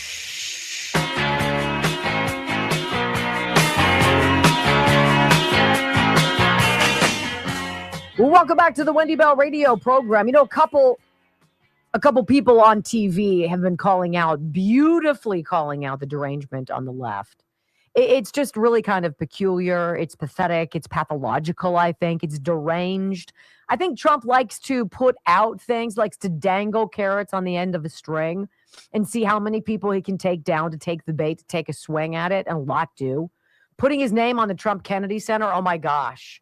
They are losing their minds on the left. Meanwhile, Trump's giggling. He's like, really? It was my vision that got this whole thing going. I mean, it was Rick Grinnell, but come on, let's call a spade a spade. I'm fixing what you people broke. which has got some very interesting details in an upcoming Washington Post poll. All right, this is Rob Finnerty over at Newsmax. And he's like, look, it's amazing to watch Democrats. They choose all the wrong sides, even the side of a dictator. Touche, sir. We now live in a country where one of the two major political parties in this country doesn't stand for anything.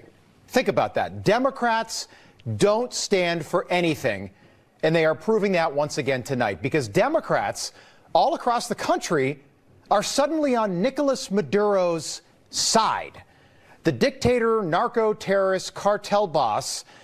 And we just wanted to point this out before we go any farther, but if your first instinct when you get up in the morning is to be on the dictator, terrorist side, just so you can oppose Donald Trump, it's probably time to rethink your political views a little bit.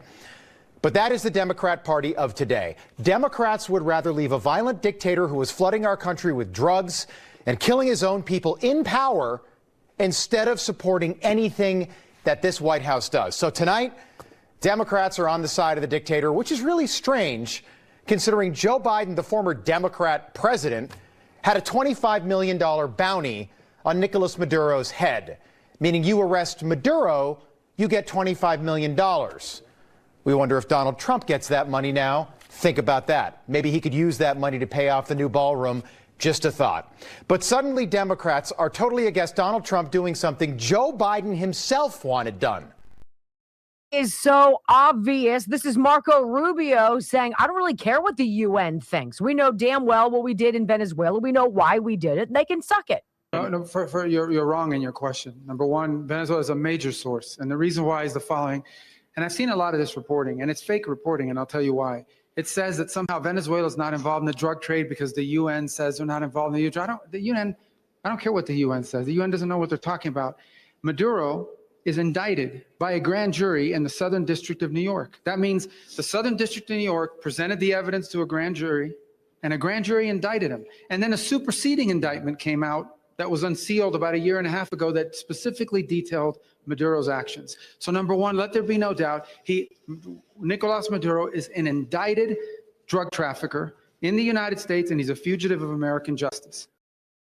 Push back against those who want it to stay the way it's always been. The voices of people who say this is the way it's going to be now. Among them, Scott Jennings talking with Jake Tapper last night on this new Washington Post poll that shows more Americans were against the opt to take out Maduro than were for it. A recent Washington Post poll finds Americans pretty evenly split on the operation over the weekend. 40% approve, 42% disapprove, 18% are unsure. When it comes to who should decide the future leadership of Venezuela, 94% say the Venezuelan people, 6% say the United States. One thing I have to say is, this was a very successful military operation. The idea that 42% disapprove is a higher number than I would think. It says to me that the American people are thinking not just about this operation, but maybe more about also, well, what comes next. Well, also it's Trump. I mean, 42% of the American people would oppose it if he cured cancer personally in the Oval Office tonight. I mean, there is a reflexive opposition to Trump. It is the entire platform of the Democratic Party, and to the extent that that's how their leadership tells them to act, that's how the Democratic grassroots are going to see it. You see Democrats today who long came on this network and others and called for Maduro's ouster, demanded it. Now saying they oppose the fact that Donald Trump just arrested Maduro.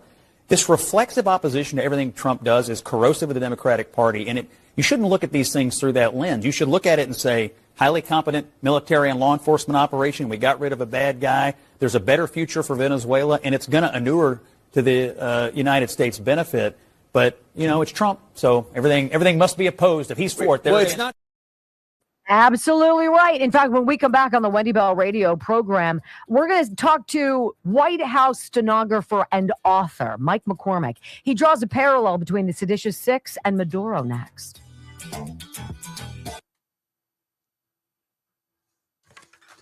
Harry floats to the next segment. It is what it is. Look, 130,000 views yesterday. That's pretty remarkable, you guys. I got to see if there's anything new on Scott Adams. I hope so. I hope he's okay, but he's not. I know. said he was converting to Christianity. Is the last thing I saw. Yes. So we presuming he's a Jew? I think he was nothing. Nothing. Is what he. Oh, a longtime atheist. Yes. Listen, there's no atheists in a foxhole. And everybody calls for God and their mom.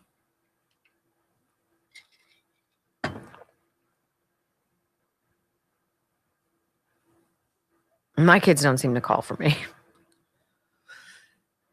When shit hits the fan, they do. Ireland Contracting, 1-800-NEW-ROOF, IrelandContracting.com. Home exterior renovation work. You know, I was thinking that this season's just like, there's not a whole lot going on construction-wise. Holy mackerel, with my new schedule now, I hear everything and I see all the construction in the neighborhood. The guys behind me putting on a new roof and all this stuff. It's not too late. You could totally get this stuff done. Here in Pennsylvania, southwestern Pennsylvania, Pittsburgh, Ireland Contracting is the home exterior remodeling experts that you're looking for. 1-800-NEW-ROOF. Everything from roofing and siding to soffit and fascia, gutters and downspouts, and of course, windows. Brand new windows all over the place. Why not? Even if you need electrical work inside the house, they'd be happy to help you out. 1-800-NEW-ROOF, IrelandContracting.com. This connection, Mike McCormick does such a beautiful job in this Substack that he writes. It's called Midnight in the Laptop of Good and Evil. So it's obviously a thing on Hunter Biden, but he goes into these deep dives and he remembers his time serving these three former presidents. Well, two former and Trump, I think. Let's see. Yes, Bush, Obama, and Trump. And he remembers things about things that they did and things that happened and speeches that were given and things he had to transcribe and all of this stuff. But he's also just a beautiful writer, and he's written multiple books. This is one of them, The Case to Impeach and Imprison Joe Biden. It's such a good book, and his thought process is fantastic. But what he does is he draws a parallel between Mark Kelly and Alyssa Slotkin and Maggie Goodlander and all those clowns, putting out the video encouraging mutiny among the active military. And then he goes back to the calendar and kind of cross-references what else is going on that's significant militarily at that time. And it was when the military was practicing this strike, this hit on Maduro. And so don't tell me that these former military folks just thought that they would put something out that was totally coordinated and scripted. Please. It was very dangerous to encourage mutiny, right? When you have such a big op that's being practiced. Don't you just hate everyone sometimes? I know. That's how I feel. How are you guys doing with your rumbles, though? Maybe you're doing awesome. That would be so great. 2.81. All right, so I have a question for you. Who says that this goes by faster You too. than it You did ready at to talk 9 about in the morning? Yes Okay, or go. no?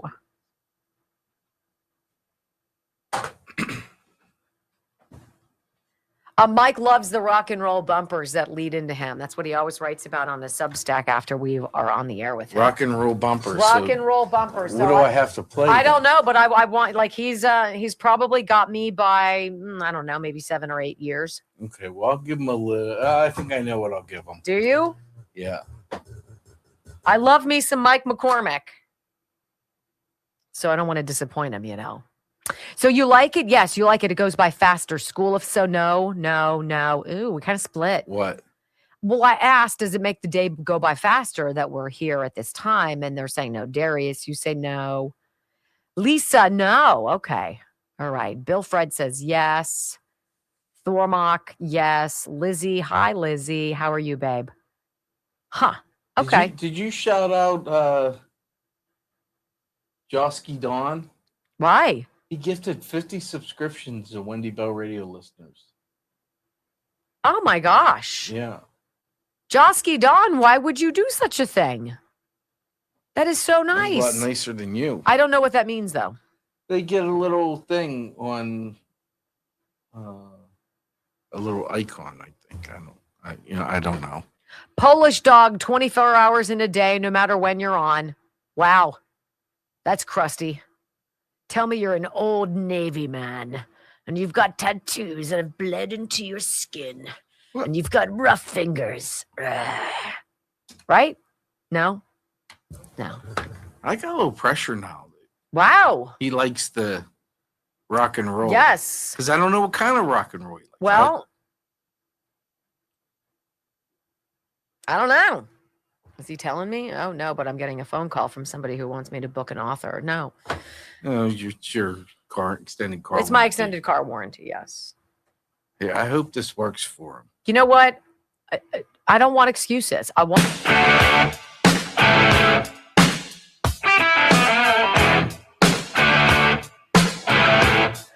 Welcome back to the Wendy Bell radio program. You know, it's funny. I got an email last night from Mike McCormick. Mike's a great writer. He's got this beautiful way of explaining things in this like weird geopolitical but local love America way. It's so great. He wrote a Substack on his Substack laptop in the wait a minute, Midnight in the Laptop of Good and Evil. And it's entitled The Seditious Six. Venezuela proves treason was the reason for their season. And he connects dots between the Seditious Six putting up this video encouraging mutiny among the active military and what might have been the time that these training missions were going for this mission in Caracas to take down Maduro. Mike McCormick, former White House stenographer under 3 presidents. He's a wonderful American and a friend of the show. Mike, welcome back. Hey, Wendy, great to talk to you. And good, congrats on the afternoon time and get a little more sleep in the morning. Well, we're hoping on that. We're hoping for that. Hasn't happened yet. I got to train the bod, but we'll get there. Tell me about this article. I love this, and I want to read this you said treason. Now that President Trump has busted Maduro out of Venezuela and brought him to jail in the United States, it's obvious what the Dems and their deep state operatives were actually up to from mid-November through New Year. Tell us all about it. Yeah. Well, you know, now we know. On November 18th, 6 congressional Democrats, I can't remember all their names, but Mark Kelly, Senator Mark Kelly, Senator Alyssa Slotkin, Maggie Goodlander, Congresswoman Maggie Goodlander, and then 3 others, I can't remember exactly, came out with these videos, and they said, if you're in the military, if you're in the intelligence community, and you feel like you're getting an illegal order, you don't have to follow it. You don't have to follow illegal orders. And it was a really crazy thing for them to do. Why are they doing that on November 18th? Well, now we know, because they knew behind the scenes this Maduro thing was under planning, was getting close. They were going to pull the trigger on it soon. And they had to come out and sort of make, kind of stymie the process. And so Trump came out and called him seditious, and I think it was seditious. And I actually went down to the FBI Washington field office and said, because Trump said, we need to have an investigation of this. Mm-hmm. And once he said that, I was like, well, if there's an FBI investigation, we should look into this. Because Maggie Goodlander and Alyssa Slotkin used to work with Vice President Biden. Alyssa Slotkin worked with Vice President Biden and traveled with him to Ukraine in 2015. And that was part of a conspiracy. Maggie Goodlander's is now part of a conspiracy to cover up what he did there. Maggie Goodlander's husband is Jake Sullivan, who was the deputy. He was the vice president's national security advisor, and he was President Biden's national security advisor. He's covering up for the crimes that Joe Biden did in Ukraine. Maggie Goodlander is part of that cover-up. And this Seditious Six thing came out, and it was like, wait a minute. So I told the FBI, I went down and knocked on their door, and they listened to me.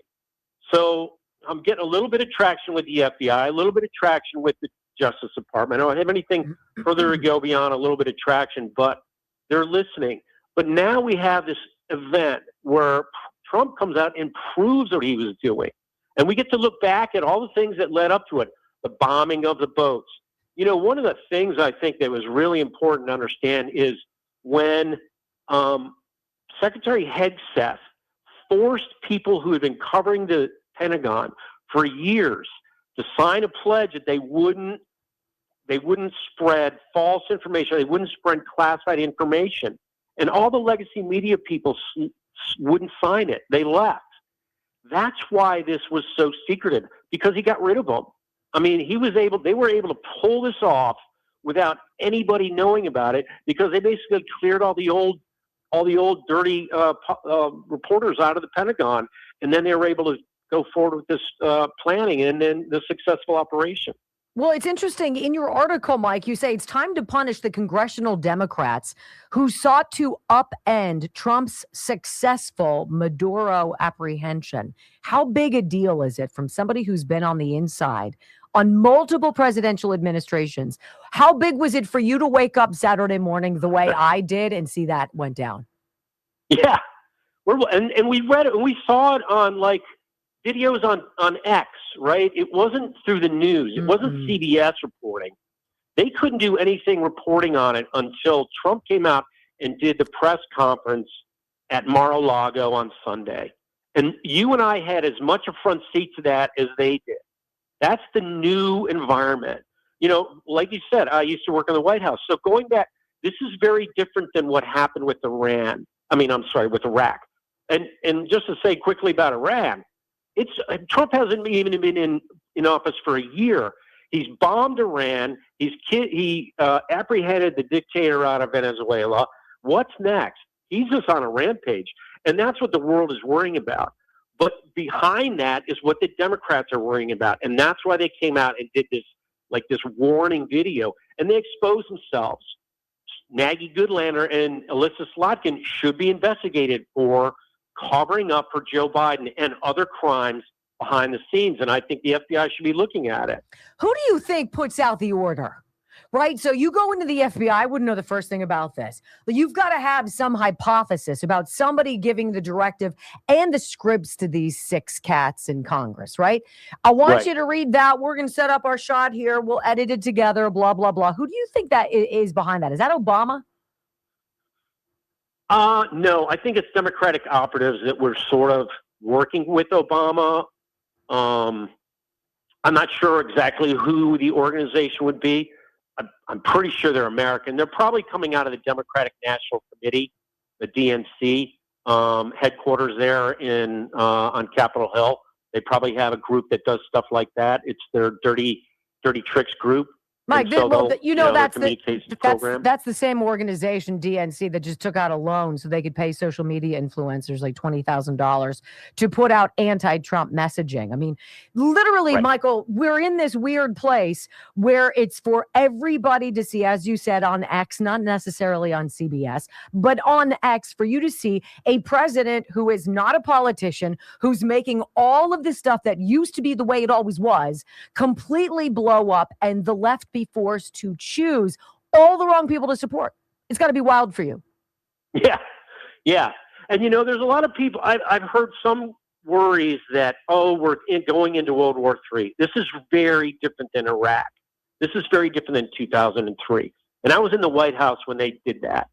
And, part of what happened with Iraq was there was a long, drawn-out conflict that's cost Americans lives and treasure, and hurt families, hurt our war fighters, put people in harm's way unnecessarily. Because what they told us they were going after didn't exist. There were no weapons of mass destruction. Trump told us what he was going to do in this case. This guy is breaking the law. He's sending these drug boats out into the ocean to kill us with his illegal drugs. We're bombing the drug boats. We've told him to stop. He hasn't stopped. We're going to go get him. He's been indicted. This is a law enforcement activity. There's precedence for it. We're going to go get him and bring him to justice. And that's all it is. And right now, it's not like there's a war on. It's not like we have to report on what the next U.S. Armed Forces activity is. They're safe. They're on boats. They're on high alert, I guarantee, in the Caribbean. But, we're not under attack. No one's under attack. The guy's been apprehended. It's a very surgical process, and he pulled it off. And yet we're told that it's a nail biter. The House Democrats think they're going to take it back. In what world? In what world does anybody want to go back to that, Michael? Yeah, that's right. And that's why, so Maggie Goodlander, she's a congresswoman. She needs to be investigated or she has to come clean and maybe not run for Congress in this next cycle because she's covering for crimes that happened. And that's what we don't know where this trial is going to go, but there's a grand jury indictment of Maduro, and he was involved in not only smuggling drugs, but also this illegal immigration invasion and some of the voting machine manipulation. There's accusations of that. That's alleged. So we'll find out as this trial comes out how this impacts the Democrats. They may be very, very worried now for this is a whole different ballgame. Trump isn't just alleging election interference anymore. He put out a blistering barrage of social media tweets and retweets or truths yesterday about all of the 2020 stuff. It's all unraveling. Is that what this is? This is President Trump saying we're changing things, and the Democrats saying, or the swamp saying, we can't have this be exposed. Right. And that's what they were trying to prevent. And yesterday, Mark Kelly got hammered by Pete Hegseth. He got his retirement cut. Yeah. His retirement funding as a retired military officer. Yeah. He got a cut because he committed basically, treason, a very light form of treason. But that's what he did. I'm going to say this. If you are unfamiliar with Mike McCormick, he has written many books. One of my favorites is this one. It's The Case to Impeach and Imprison Joe Biden. It's great, but he actually has dallied into something new, which I find very curious. I'm going to give you the last minute to talk about this new book you've written called The Big Burn, and it's not like anything you've ever done before. Is that correct? Yeah, that's right. It's a novel. It's called The Big Burn. I wrote it during the shutdowns in 2020. And it's about a group of people who work on a Christmas tree farm in Virginia, and they have a side business where they decided to offer people the chance to have a Viking-style funeral. They come out there and they put their person on a big barbecue grill and they burn them up, and then they have a party afterwards. And it's a crazy idea, but people wanted to do it, and it's fiction, so it's all made up. But it's actually a love story, and it's a story about how people try to come to grips with death, because in 2020 we shut down our world because people were afraid of the possibility of dying. Well, see, everybody could come for a big barbecue and fall in love. I mean, you've got it all. That's right. Check it out. It's on Substack Bookstore. It's on my Substack is Midnight in the Laptop. I'm Good and Evil. I've got links there. And Substack Bookstore has a special rate. You can get an ebook for this month for 99 cents. Big Burn. All right, The Big Burn. I love it. And before I let you go, Mike McCormick, I want to ask you, what do you think the penalty could be for any of these seditious six? What do you think? Worst case scenario, what do you think? Well, I think the Republicans have to get behind getting them out of office immediately, especially the Congress people. They're up for election. I don't know what Alessa Salkin's election cycle is, but they got to get rid of her too. So there's so much corruption that's going to come out this year. That's going to be shocking. And the Democrats have no answer for it. 100%. But you'll be there writing it all the way. Keep in touch with me, Mike McCormick. Again, a wonderful author. Substack is Midnight in the Laptop of Good and Evil, his new book, The Big Burn. Michael, thank you. We will have you back soon. Despite Venezuela, experts predict 2026 is going to bring the cheapest gas prices in 5 years, and they've already hit. Buckle up. It's next. His writing, I strongly encourage, if you want interesting connecting dots from things an insider would know, he goes through like old things that he has and he pulls out something and he's like, what's this? And then he uses that and he goes back and he researches things. It's fascinating. He's a phenomenal writer. I love how he writes. I like his Substack. I love his Substack. It's fantastic. Midnight in the Laptop of Good and Evil, Mike McCormick. And if you can't remember that, you can search Mike McCormick in Substack and it'll bring it up. It's just great. It's just great. Time to punish the congressional Democrats who sought to upend Trump's successful Maduro apprehension. I could not agree further. Or more than that. Okay, let's talk about Kelly Morgan and Morgane's Fitness. I'm telling you. How about this gentleman? Let's see. So this fella right here, okay, who lost 100 pounds of fat in 8 months. Wow. He said, we did not measure his body composition in March when he officially started on his own doing this Ignite 90 program where Kelly Morgan and Morgan's Fitness, she gives you the food, she tells you what to eat, she tells you what to stay away from, and she tells you how to exercise. And then you're like on your own for 90 days. And then after 90 days, you come back and she's like, who's the biggest loser? And, you know, you are, because you lost weight, fat, all of it, right? So he weighed about 364 pounds in this first shot.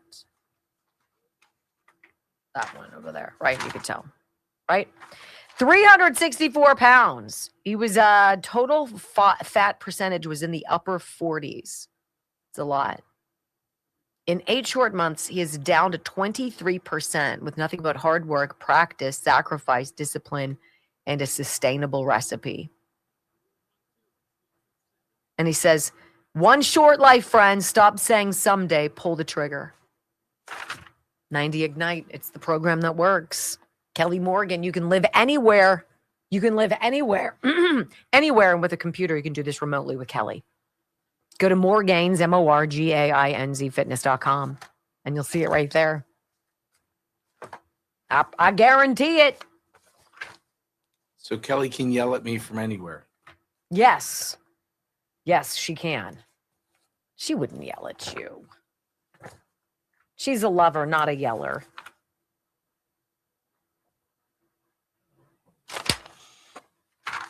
I love this. What's one more woman in my life yelling at me? Who's yelling at you? Really? Do you want me to start yelling at you? Because I can. Start. When have I yelled at you? Oh, that's right. I figured your ass would be up this early. Wow, that's not yelling at you. Snippy.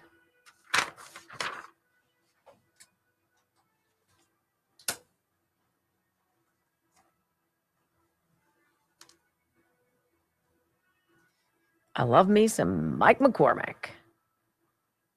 So what do we want to do here? We could put in Harry here. Get ready for it. We'll go through the gas stuff first, but I'll get it ready. Let's see here.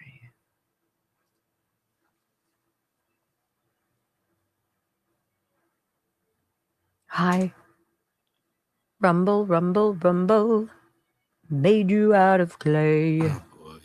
Rumble, rumble, rumble. You sing as well as you dance. Rumble every day. I have a great voice. Duh. It's beautiful.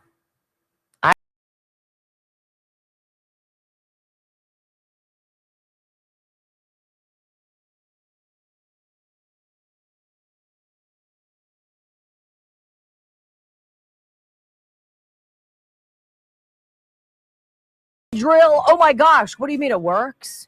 What do you mean opening up the pipelines? It does something?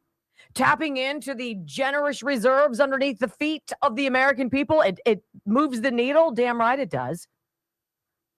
So here's the headline on CNN. I'm sure the person who was writing it for their business page was like, do I really have to write this? Despite Venezuela forecasters say 2026 will be the cheapest year for gas since COVID.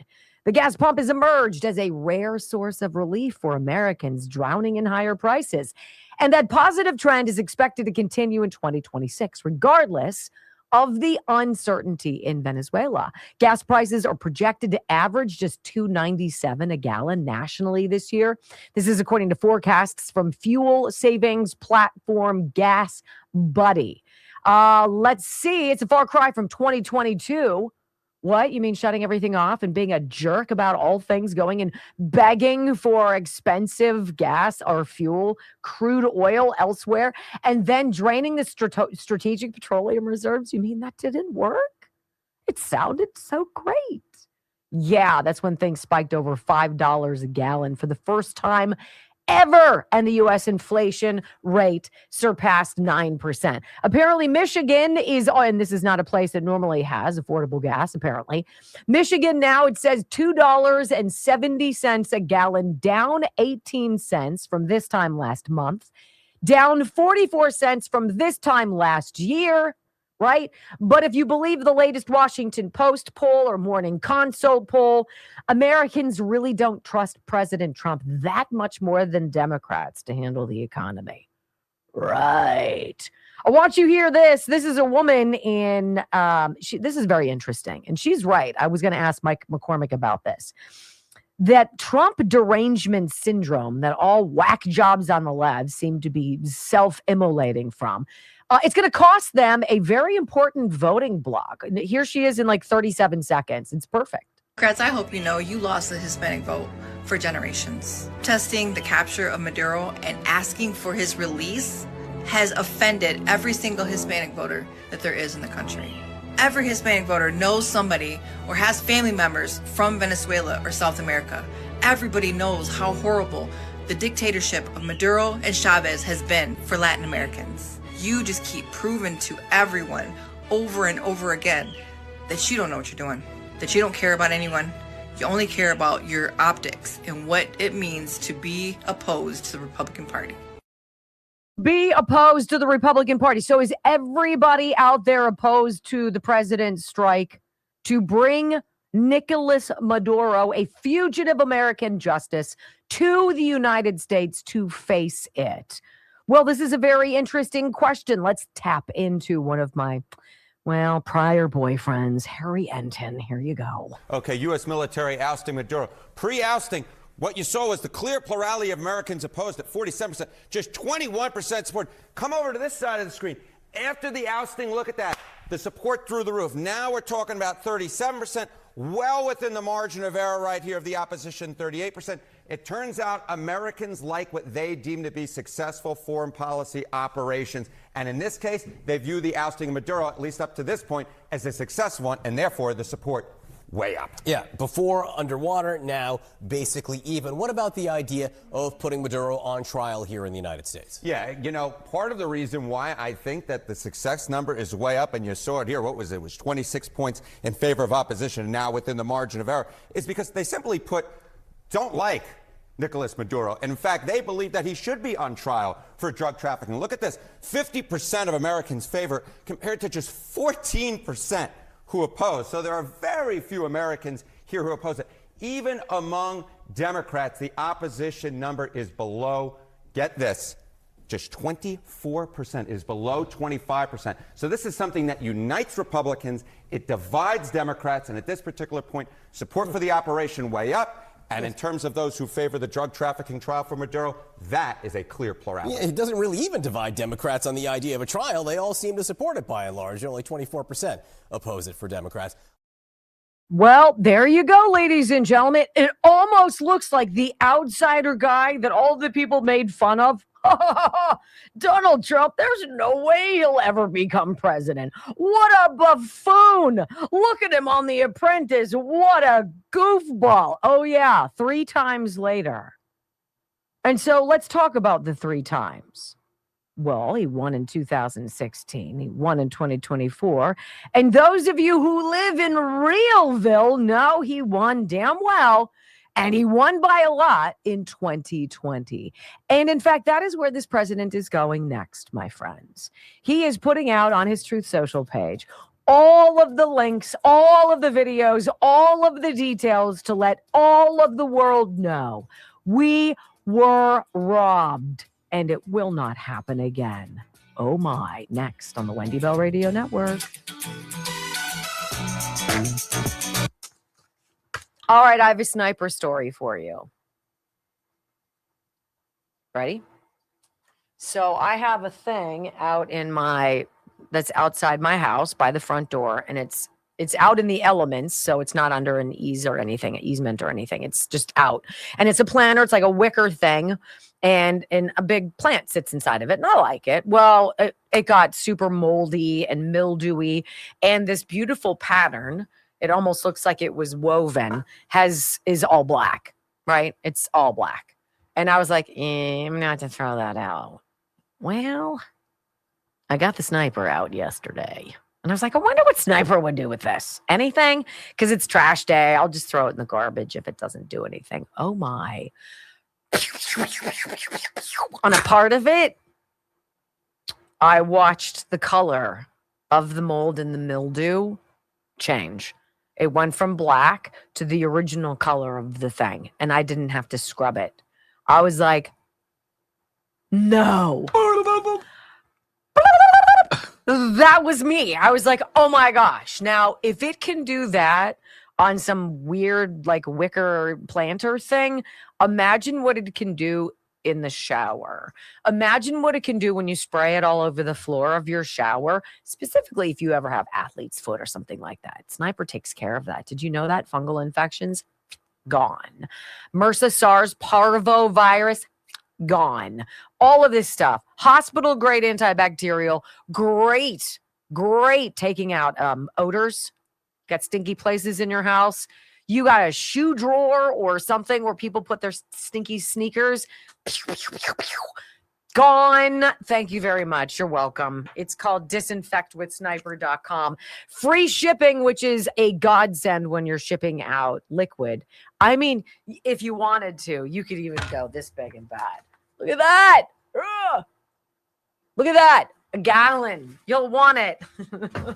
I love it. Our friend gave me a couple new gallons over the weekend, and I was like, how you doing, Sniper? It's totally safe. Safe for you and your family. You could spray it in your mouth. You're not going to get sick. Crazy. Disinfectwithsniper.com. I wouldn't recommend spraying it in your mouth. Well, Mount Crushmore did. Well, Mad Crushmore did. Yep. Works on toenail fungus. Elevator gym. Okay. Okay. That sounds I gross, do know it but works okay. on athlete's foot. Isn't that crazy? Because I know when Joe starts to get it, it's usually when we've been on like one of these soccer trips. And your feet are sweating. And you're also in somebody else's shower. Yeah. And it's a public shower, and you know people aren't cleaning stuff at all. So, which is so grody to think about.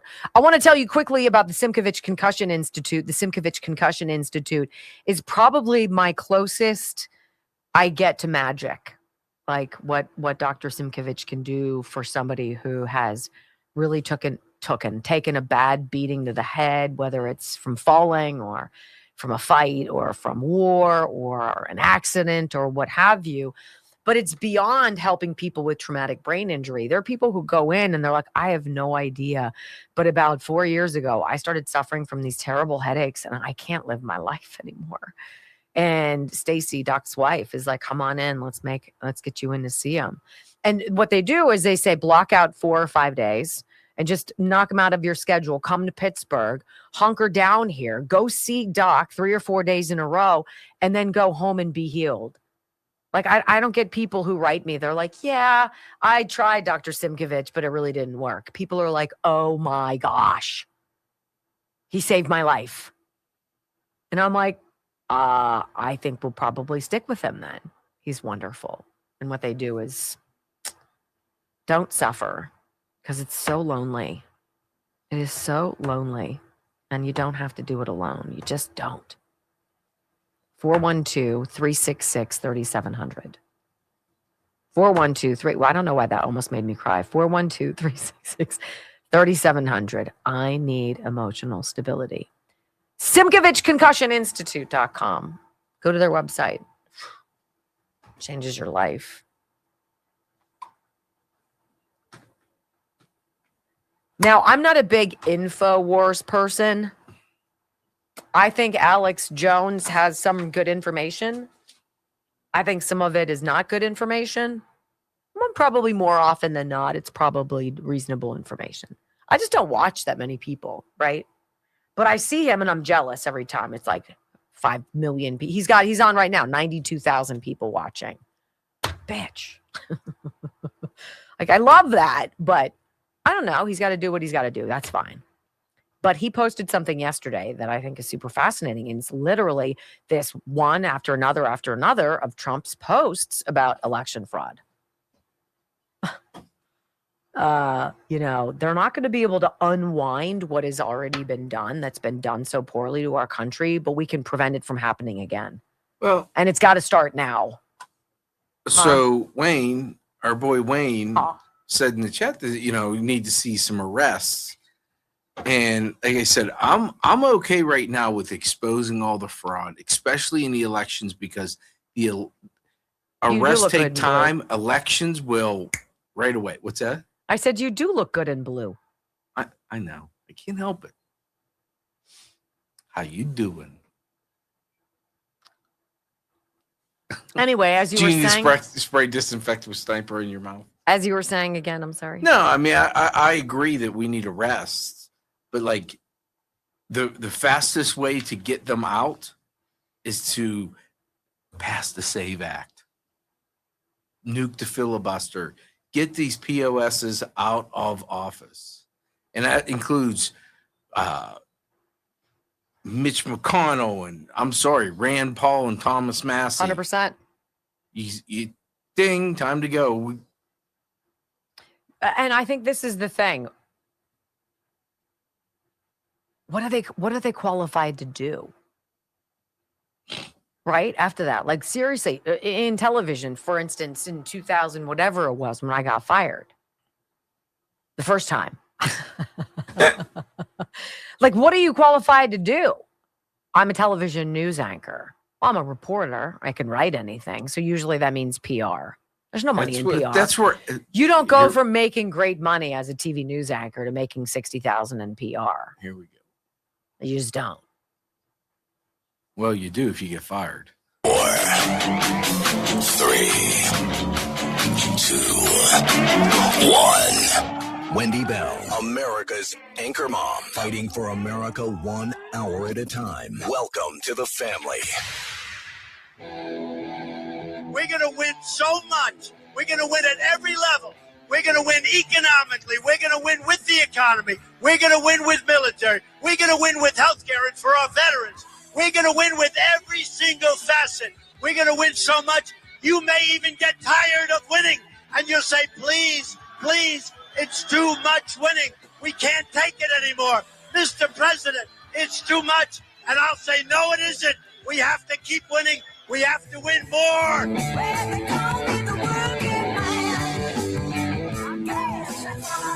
We're going to win more. 3 hours of bold truth and excellence. You've just signed up for the WBR Army. Strap in. This is the Wendy Bell radio program.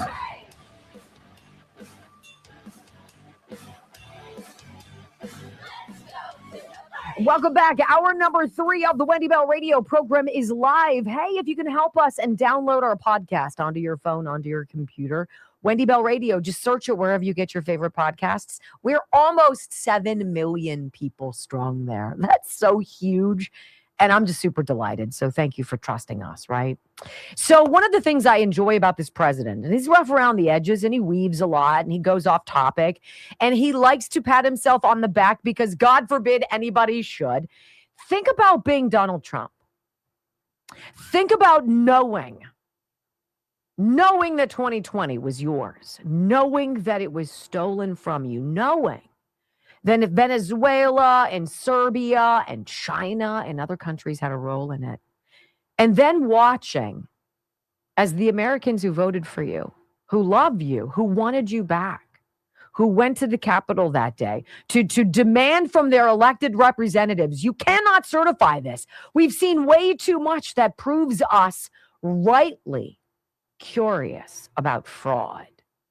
As he watched those people get trapped, Roseanne Boyland was beaten to death. Her body was dragged into the Capitol. She was never seen again. Beaten to death, people trampled, beaten with batons, pepper sprayed, fired at with rubber bullets, thrown off of balconies. President Trump watched that. And then he watched people like you and like me get demonized, vilified, ridiculed for daring even speak about it, right? It's almost like it was Lord Voldemort from Harry Potter. Shh! Don't say that. As though some evil specter is going to come out. It's all unraveling. It's all unraveling. How President Trump doesn't want to throat punch people and throw them down the stairs for what they did to this country. It's truly amazing how he can compartmentalize. Well, you know what Trump does is he puts out things. He tells you directly where he's going. He tells you what he's thinking. He laid out so much on day one after his inauguration, right? He told you exactly where he was going. This is a big part of it. And he put out a series of truths on Truth Social on Friday that I think is warranting our review. Trump's going after election fraud. He's going after the people who stole the election. He's going after the machines. He's got Maduro for a reason. Yes, it's for narco-terrorism. But Trump wants to know all of the juicy, glorious details. Do sing, Nicholas. Won't you please? Trump posts long list of news reports on 2020 election fraud, indicts Venezuelan meddling. Let's hear this. Throughout the early hours, this is on Infowars.com. Whatever you think of Alex Jones, Infowars is a great website. Throughout the earlier hours of Monday morning, President Donald Trump posted a series of news reports. Oh, this was yesterday, I beg your pardon. On election fraud from all across the United States in the 2020 election. The president also posted news reports that detail Venezuela's role in election fraud, something Alex Jones covered on his show back in November. Trump's post began with a video of a hearing regarding the suspicious Arizona ballot dumps that took place late on election night. Remember Maricopa County? Remember how that was so in the news? Had to do a hand recount. Oh, we verified the results. Really? You think it makes sense that Joe Biden would win by less than 11,000 votes? The recent post was a video, the next post, a video compilation in the form of a music video parody to This Is How We Do It, you know the song, detailing the ballot dumps which stole the 2020 election. Guys, it's 2 minutes of sped up Ruby Freeman and Shay Ross in Fulton County, in Atlanta, at the State Farm Arena, pulling out all of the suitcases or boxes of pristine ballots. Into the thing it went, right? He did that. After that was number 2. The third one was Trump posting a video of Michigan Oversight Committee hearings regarding the election fraud witnessed there during the 2020 election. Michigan's election fraud hearings, it is something to behold. It's a 5-minute clip, and Trump posted that. Never with a comment, never with a word, just you to see if you choose, so that you can decide. And then there's this. Trump reposted a Truth Social comment to that video, which further detailed the Michigan ballot tabulation data dump, which cost him the state. And this is what that post was. Testimony from multiple 2020 election workers finds that 17,327 deceased people's votes were counted, some of them born in 1900, and claims of massive data dumps of votes done remotely after a glitch occurred. Remember that glitch? Another poll worker's testimony claimed that at midnight, Trump was ahead 10%, an unusually high amount, but around 2 a.m. that suddenly changed. She states her monitor went down. It totally rebooted. It was so weird. Right? When it came back online, Joe Biden had surged ahead. Interesting. He was down 120,000 at midnight, ended up with 50,000 in the bag when it was all said and done. Then Trump posts a Fox News video interview of Homeland Security advisor at the time, Stephen Miller, detailing how the Biden administration brought illegal aliens into the country and gave them social security numbers and driver's licenses, which granted the foreigners the ability to vote. And he wasn't even close to done. Then he reposted a comment regarding Miller's statement, jaw-dropping truth from Stephen Miller. This was the plan all along, to get them here illegally so they can get free government benefits, get hooked to welfare, and be able to participate in American elections. This was an attack on democracy by the Democrat Party. And that's not even halfway through. Trump posted 10 different stories or 10 different videos. President posted a video news report detailing 2020's vote Viagra phenomenon. Remember that when there was that uptick in the numbers for Joe Biden, where suddenly the elderly Democrats spontaneously jumped up in election results once the ballot dumps took place? Come on. He's telling you everything. He's showing you all of it right here. And so this is what's coming. And it's going to come fast because it's got to get fixed, right? There's a reason 21 states are refusing to share their SNAP data with USDA. Well, how many people are getting benefits in your state? Well, we don't believe you have a right to know that. Well, we're the federal government and we paid the bills. So suck it and hand it over. No, we're going to sue you. The only person who does that is a corrupt person who's afraid of getting caught 21 states later. These are the same 21 states, we might add, who refuse to share their election voter rolls. Why ever would you not want to share that? It's almost like you're hiding something. I'm so tired of the drip, aren't you? And then overnight, we're told that there's this new morning consult poll. What is it? It's a couple thousand people. They're asked a bunch of questions. And this is why I say to you, even when polling comes out and it tells you that the guy you like or the gal you like is a slam dunk shoe-in 100%, totally take that bet. You got to treat these things very gingerly, because talk about a wonderful manipulator of public opinion. Polling. Do we believe these polls? When asked, who do you trust more? Democrats or Republicans? On national security, it's Republicans by 10. Well, we just took down Maduro. I would say so. We destroyed Iran's nuclear capacity. I'm pretty sure Trump wins, Republicans win, right? How about immigration? No brainer. He's the one who closed the border. Biden's the one who opened it. Republicans by 10. Foreign policy, Trump by 5 or Republicans by 5. Trade.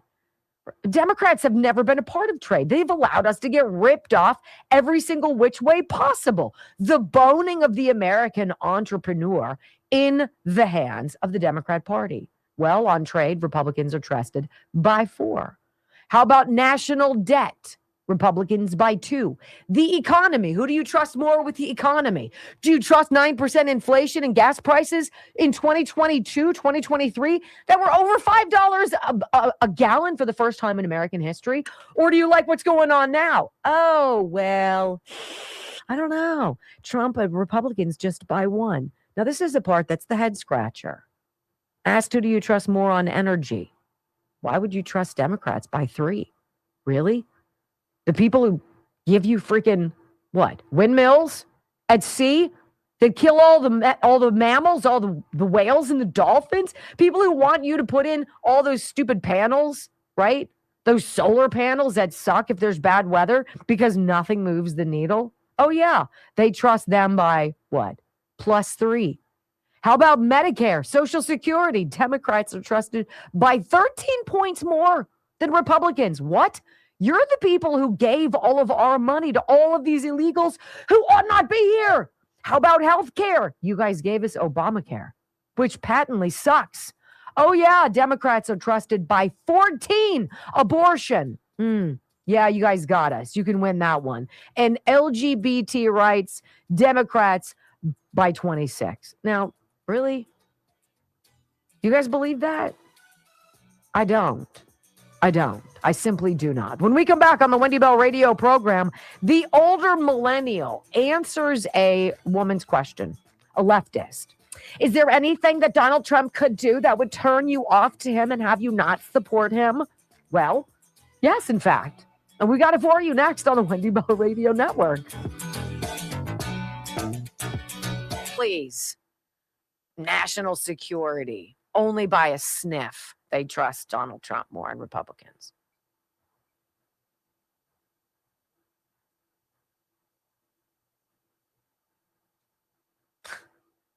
Wow. Huh. I think people aren't willing to FAFO anymore, Brock. Breaking news just in, both Greenland and Denmark have asked to meet U.S. Secretary of State Rubio. Whatever could that be about? We're going to help make Greenland rich. We obviously have interests, yes, but there's no reason that everybody cannot benefit. What did he say to Putin? Same thing. Same thing he said to Ukraine. End the war. We'll help you rebuild. We'll help get your infrastructure back. Or not. Okay. Dr. Richard Rafferty, the Disc Institute of Pittsburgh. I don't know, to avoid somebody cutting into your body is a pretty big deal. And that's what Dr. Rafferty does, which I think is so interesting. One of the things I never got from him is how he stumbled into this whole intradisc neutrosis. Because if you're gonna do something, if you're gonna do a specialty as a physician, you darn well better choose one that, well, I would think that a lot of people need to have, there's a lot of demand for. And considering that 4 out of 5 of us, 80% of us, are going to need a spinal expert at some point in our lives, I think Dr. Rafferty probably rolled the dice well on this one. He's like, I'm going to see if I can grow back your degenerating, crumbling, decrepit discs in your back so you don't need surgery. Okay, whatever. And he did. And he did. And so with no surgery, no blood, no needles, no cutting, no nada, just therapy, 8 to 10 weeks of it, people's discs grow back and the pain goes away. What? It's 98% successful too. Intradisc neutrosis. PittsburghDiscInstitute.com. PittsburghDiscInstitute.com. 412-906-9600. It's the real deal, babe. I'll tell you. That's the real deal.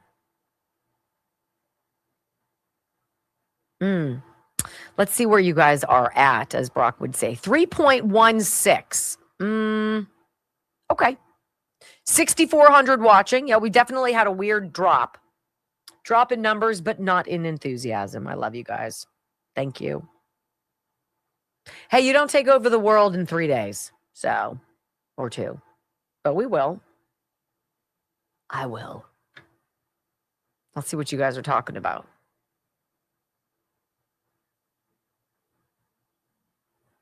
Yes, 316. That is a good number. I agree. Polish dog. Oh, apparently they're saying you should watch Gunsmoke reruns. I watch Andy Griffith. Or Andy Griffith. I watch Leave It to Beaver reruns. Really? That doesn't appeal to me. Now, if you were talking Bewitched or I Dream of Jeannie, I'm there. Huh. What do both of those shows have? Very Pretty Woman. Just saying. And they're funny. Oh, my goodness. I like The Honeymooners, too. Never saw it.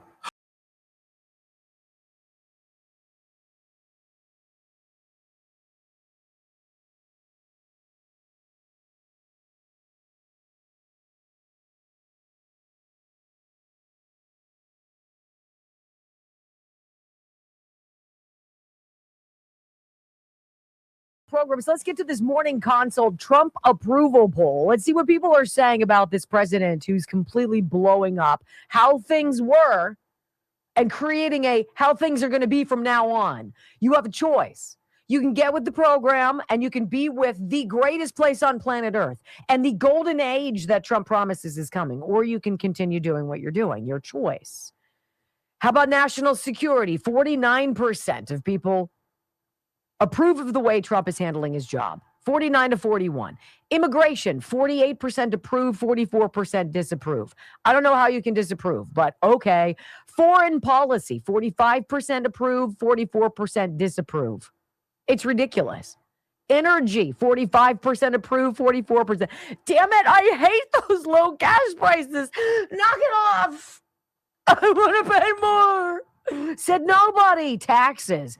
44% approve, 46% disapprove. The economy, 43% approve, 48% disapprove. If you guys bought steak recently, go out there and check your price and then tell me how you feel. And eggs. The national debt, 42% approve, 47% disapprove. Healthcare, 41%. Donald Trump isn't trying to fix, well, he is trying to fix healthcare. Democrats broke it, right? So here's a question, and this is a woman who's like, I don't think there's anything that a MAGA would ever do that would turn them from Donald Trump. What could he ever do? Well, this is a pretty interesting, let's just say, thrashing by the older millennial. MAGA, is there anything that Donald Trump could do to lose your support? Yeah, absolutely. Like if we're speaking in general, suppose if the Trump family had, I don't know, let's just say 28 bank accounts spread across more than 50 shell companies. And even though those companies produce no actual good or service, they still brought in tens of millions of dollars every year from foreign interest. Yep, that might make me question him. Now, if we wanted to get more specific, I could tell you that let's say the Romanian president visited Trump. And then less than a month later, a Romanian businessman deposited $3.5 million into various Trump family accounts. That might make me question something. Or if various shell companies under Trump's control led to those Trump family accounts getting, I don't know, let's just use a hypothetical number and say about $8 million spread amongst all those accounts, even though they didn't sell anything to China, and they didn't provide any service, they didn't provide any good. Yeah, that might make me question him. Or let's just say one of Trump's children. In this hypothetical scenario, we'll say that the child is a drug addict who was drummed out of the military and has no experience in the energy sector, was hired by an energy company in a foreign nation that was under investigation for corruption. That by itself would seem pretty suspicious. You know, paying somebody $1 million a year in an industry that they have no experience. But it would seem even more suspicious if that Trump son that was working for the energy company had his salary dramatically reduced once Trump left office, and then within 4 months later was eventually completely let go. That would sort of scream that they were just using that Trump child to have access to the president. That would make me very suspicious. Oh, also in this hypothetical scenario, if in addition to the $1 million a year they were paying that Trump kid, somehow from energy interest in that same country where his son was working, deposited anywhere from $4 to $6.5 million into various Trump family accounts, I would wonder what they did to get that money. Or maybe one more business hypothetical. Let's say that an oligarch from, I don't know, let's say Russia. Let's say that oligarch deposited $3.5 million into various Trump family accounts, again, for no viable good or service provided, and even bought Trump's son an $80,000 Porsche, and then within a month of doing that was invited to the White House for a state dinner. Yeah, that would definitely make me question Trump. But the funny thing is, none of that happened under Trump. However, all of it did happen under Biden. All of those events I just named happened while either Biden was VP or president. So the real question is, why don't you have any questions? Isn't that absolute fire? Absolute fire. The only thing I think he didn't talk about was the diamond. I didn't catch the diamond because I know that there was a big diamond involved in all of this as well. But Hunter probably lost it as the same way he lost his laptop, which he said wasn't his, that he walked into the Delaware, Mac repair store where John Paul McIsaac happened to be there and see him. You know what I mean? But other than that. Maybe he threw it in the garbage with his gun. Ooh, wasn't that his sister or was that not his sister? Wasn't that his lover, his dead brother's wife, who he was getting hooked on crack and having sex with? Like, what? Yes, we would. But see, Trump doesn't do those things. So we're really not in this weird conundrum. Well, he raped a woman in a Bergdorf Doffman, whatever it's called, department store. Right. And of all of the women in the world, as he's married to a supermodel named Melania, he went for E. Jean Carroll. Got it. Okay, sorry, I'm having too much fun. When we come back on the Wendy Bell radio program, Democrats say don't blame the Somalis. It's not the Somalis' fault. Well, yeah, it is. And why shouldn't we? I have proof of that. Next on the Wendy Bell Radio Network.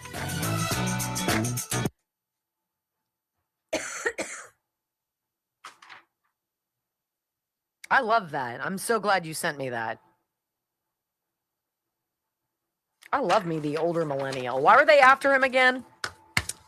He had a DUI or something like that. Mm-hmm. Once again, doesn't take away from So did the facts. Nadine Menendez, but she didn't even get a breathalyzer. She didn't even get a roadside sobriety test when she killed a pedestrian. Driving a Mercedes, that was a gift to Bob, Gold Bar Bob, whose twit daughter barks at us on MS Now in the morning. Did you know that Katie Tur dated for many years Keith Olbermann? Ugh. Can you imagine that? And They he deserve was 47 and she was 23. Do you know Jake Tapper went out with Monica Lewinsky? Just to get an interview, right? Yeah. He's grody. Isn't he just grody? Don't you look at him? Did and you you're like, notice he took "Meh." his Rachel Maddow glasses off? Yeah, I don't know. He's like, I don't want to look like that dude. Wow. That's a little salty. I like it. Oh, no. Can you imagine having dinner with Keith Olbermann? Ugh. No, that would He would just be deranged the whole time. He would just be an angry schmuck. Yeah, I think he would just be Ugh. like, "Ah!" Well, you look at some of the old pictures of him and his hair. I mean, even though he was going gray, it's very distinguished. I find gray or white hair very attractive. Depends on how you carry yourself. And he just comes off as he looks like a mole. He's like under the ground and he comes up and he's like, oh, and he's super pale and he's got this white hair and he's kind of a lunatic and he's always got this like weird scruff. And you're like, yuck. I don't. He's like Jessica Tarlov. Yeah. She's a very pretty woman. No, she's until she not. opens her mouth. Really? I don't get that vibe. But when Who she gets opens her mouth? Jessica Tarlov is a very pretty woman. But see, it's hard to separate. One or two. No, no. One yes, two no. One yes, two no. Let's Hard hear to it. separate because we know what she sounds like. I'd give her one of those. You'd give her one of what? One of those you got to watch. I'd give her an extended look. Yeah. Oh yeah. Is that how guys do it? How you doing? Yeah. Does that still happen? Yeah. See, you all say too. You're all lying. You're all lying. Wow, She's but not why a would they bad-looking lie? woman. Look, when you know the personality, it's very hard to separate. That's what I mean. If you just saw her on the street, I'd think that she was a very harsh big bitch. Isn't she 6 feet tall? I don't know. She's a behemoth. I will give $50 to the person who can tell me what movie that's from. Or my ever endearing love. Let's do Whatever that. you like more. What do you think? Who can name it? You.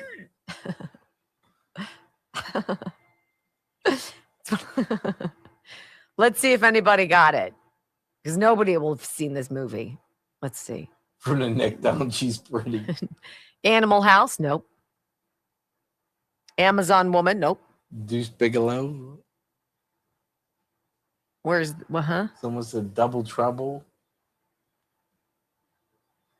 Animal House. Deuce Bigelow. Big red one tanker. We got a victor. Let's go, baby. Thanks, Brock, you schmuck. No, someone Brock said it. I was said it. reading it. Mm-hmm. Is that the person who said it? No, Oh. our Barrage 69 was the first one I think. Oh, well, thank you. Yes, you are correct. Yes, you are. Our Barrage 69, you're the one. You got it. Deuce Bigelow, Male Gigolo, one of the funniest all-time movies of my life. Literally, I watch it once every, 3 or 4 years, and I laugh hysterically. It is what it is. All right, let's see what's going on with the Rumble scene here. Poor 3.24. Can we at least get to 3.5? Like, woof. That's terrible. No? We got 1,000 on X. Hey, X. You know what I can't watch anymore? Hmm. My girl. Oh, my. Oh, what? Sandy. She's on 1 to 3. Wow, so much of your life has changed. Hasn't it? I might have to DVR her.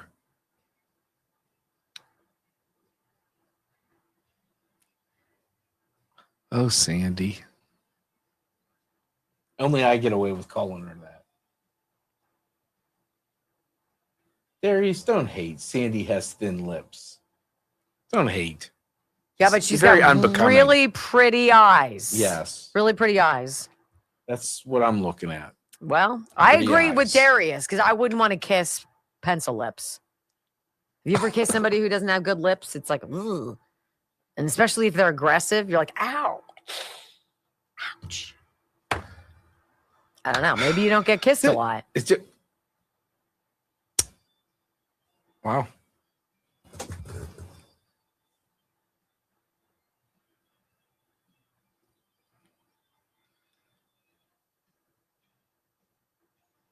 Pencil lips. Don't be jealous of my gross.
Interesting, because if you pay attention to what the Democrats say about all of this fraud in Minnesota, Democrats tell you don't blame the Somalis. Well, why not? Why shouldn't we? Like, why don't you tell me which Somalians are legitimate business owners? And we'll stop saying that this is a Somalian problem, because it is. Did you guys hear about this? I mean, only in Crazy Town is this possible. Okay? So you and I have been following all of this Somalian fraud, daycare fraud. You know, now they're bussing in, they're paying child actors up to like $3,000 a day or whatever it is to come and pretend as though you're being dropped off at this or that daycare to create the illusion that there's a single human being there. Did you guys hear that Nick Shirley's whistleblower friend David said he's been looking at this fraud situation in Minneapolis for like 10 years? And in the time he's gone to probably 100 of these quote unquote daycare leering centers and whatnot. And at not one, at any point, has he ever seen a single child. Well, you're not allowed to talk about that. You're trespassing. Why are you knocking? Go away. We're going to call the police. Or you can just tell us that you're doing all right. And here's proof of it. Oh. Well, there's a guy named Abu Dahir Osman. You don't know him. I don't know him, but the people at the United Nations do. Apparently, he's the Somalian ambassador to the UN. So he lives in New York City. UN is in New York City, right? What about him? Oh, so weird. He's apparently linked to a shady Ohio healthcare company, convicted of Medicaid fraud. You're kidding me. No, in fact, I'm not kidding you. Headline New York Post, Somali ambassador to the UN is linked to a shady Ohio healthcare company and Medicare fraud scandal. What? I mean, honestly, is there a Somalian here who's not ripping us off? I don't know. That's called profiling. You really shouldn't do that. Well, you know, it seems to work, so shut up. Somalia's ambassador to the United Nations is linked to an Ohio home health care provider that previously engaged in Medicaid fraud, a top official with the Department of Health and Human Services revealed Monday. This is a quote, I can confirm public speculation that Ambassador Abubakar Dahir Osman, permanent representative of Somalia to the UN and president of the UN Security Council. I mean, what a great position to be in, right? Is in fact associated with Progressive Healthcare Services, a home health care agency in Cincinnati, HHS Deputy Secretary Jim O'Neill wrote on X. This Jim O'Neill guy, he's making the rounds, right? He's becoming a boyfriend quick. HHS has previously taken action against Progressive in response to a conviction for Medicaid fraud. Would you guys want anything to do with that? No, of course not.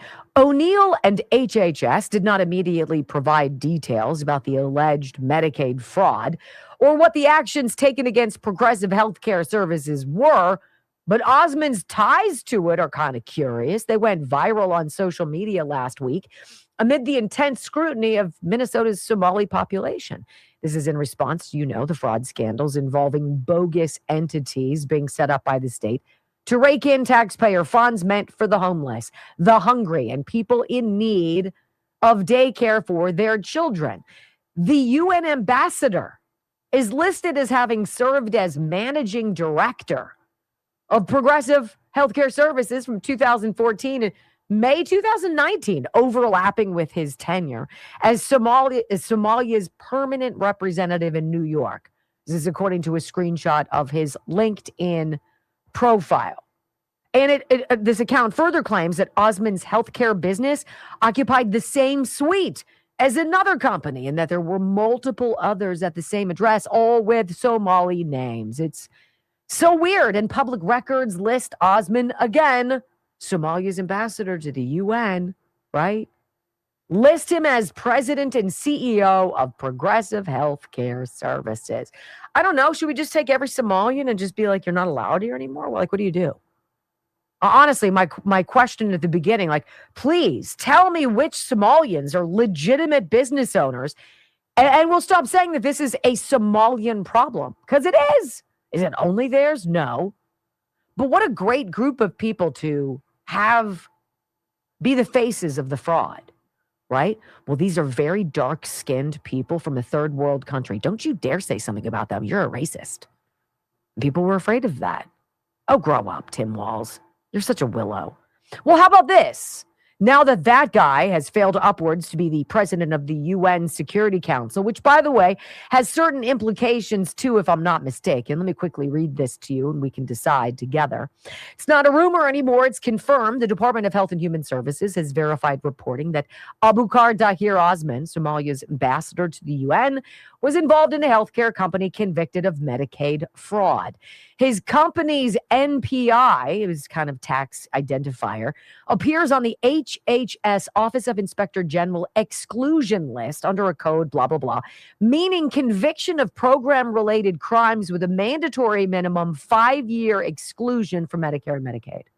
But this is the same guy who just assumed the rotating presidency of the UN Security Council last week. He now has the authority to set the global agenda, oversee international peacekeeping operations, and authorize UN military actions. Super! You can't make this crap up. Now, you can't make this up either. You guys remember the name Michael Byrd? They tried like heck to keep this guy's name out of the news. This is the Capitol Police officer who was disciplined prior to shooting unarmed Ashley Babbitt and killing her on January 6th. This is the guy who left his service weapon on the counter in the men's room in the lobby of the United States Capitol building where, I don't know, people come and go. Just took off his service revolver and put it there and went to take a leak. Because, that makes sense, right? Well, apparently, Michael Byrd, he has a taxpayer-funded daycare in his home run by his wife. Did you know that? I mean, are you and I the only idiots who don't understand how to rip off the system and get loaded? Yeah, libs of TikTok reporting on Byrd's family daycare in Brandywine, Maryland. Who wouldn't want to go to a daycare where a guy who treats his gun frivolously and avoided all criminal allegations or charges, I guess, have his wife run a business? Wonder how many kids are going there, don't you? You guys wonder that? I kind of do. Now, this is an interesting audio soundbite. I wasn't expecting this. Dana Perino last night on The Five said something about Keith Ellison. So we see that Tim Walz is going down, right? He's either going to have to resign in disgrace Or I don't know. Minnesota's going to have to rise up and force this guy out, right? It's not just him, though. Not just him. There's a lot of problems going on in Minnesota. And Dana Perino says she believes there's another high-profile person, in addition to Ilhan Omar, and yes, even potentially Amy Klobuchar, who could go down for this. Listen. I think he's got a real problem because he might have been the first shoe to fall, but there's more coming. Because Keith Ellison, who is the Attorney General of Minnesota, former congressman who is a member of Democratic leadership, he is on audio, leaked audio, talking to these people, telling that he will cover up the investigations, telling that they'll tell the investigators to back off. So this resignation or decision not to run, not a resignation, but the decision not to run is not the end of the story. The fraud story doesn't end there. To me, it's really just beginning. And thankfully, there's a very good prosecutor in the state that is relentless. So hopefully they'll get it cleaned up. You know, think about it's not even irony. I mean, I don't even know what you would call it. You know, if there was a Republican, if this was a Republican scheme, if, say, Jim Jordan of Ohio was masterminding this scheme with Somalians to set up fake daycare centers to offer phony storefronts alleging home health care. So if you are perhaps someone with Down syndrome, but you are capable, you can live on your own. Maybe you get home health care, right? Well, if you found out that there was a Republican in Congress who was making this happen, who was allowing the grift and the fraud and the abuse and the theft of billions of taxpayer dollars to go down, would you want them tarred and feathered like yesterday? I would. I absolutely would, which is so curious when you go back to that woman on TikTok who was like, is there anything that MAGA would find as bad enough to not support Donald Trump? How about you? How about you? You allowed an election to be stolen, and then you went after people who were trying to blow the whistle.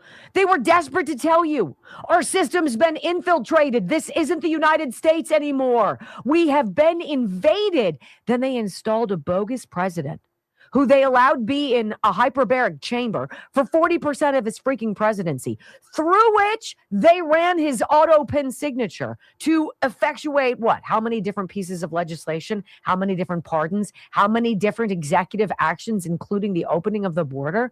What? You're okay with that?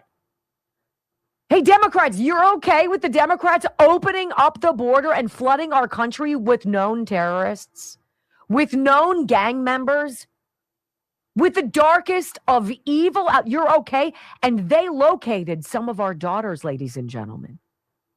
And those men strangled and beat to death and smashed their heads off of the wall and murdered and raped and left like a bag of trash in a ditch our American people. And yet you believe President Trump going into Venezuela and executing, basically, extraditing, if you will, a known criminal, a guy who had been indicted in 2020, who we know has been polluting us with narco this and that, but more sinisterly, has been controlling our elections for years. You're more worried about Trump than about that? I'm sorry. You guys need an intervention. Paddles, I don't know what it clear. I don't know what it's going to do. Because when we come back, I want to leave you with 3 beautiful audio sound bites. And it's more of the sounds of freedom.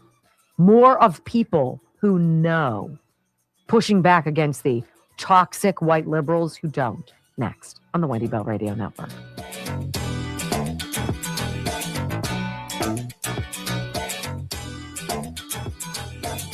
I love this one woman. She's like, you can have all the oil.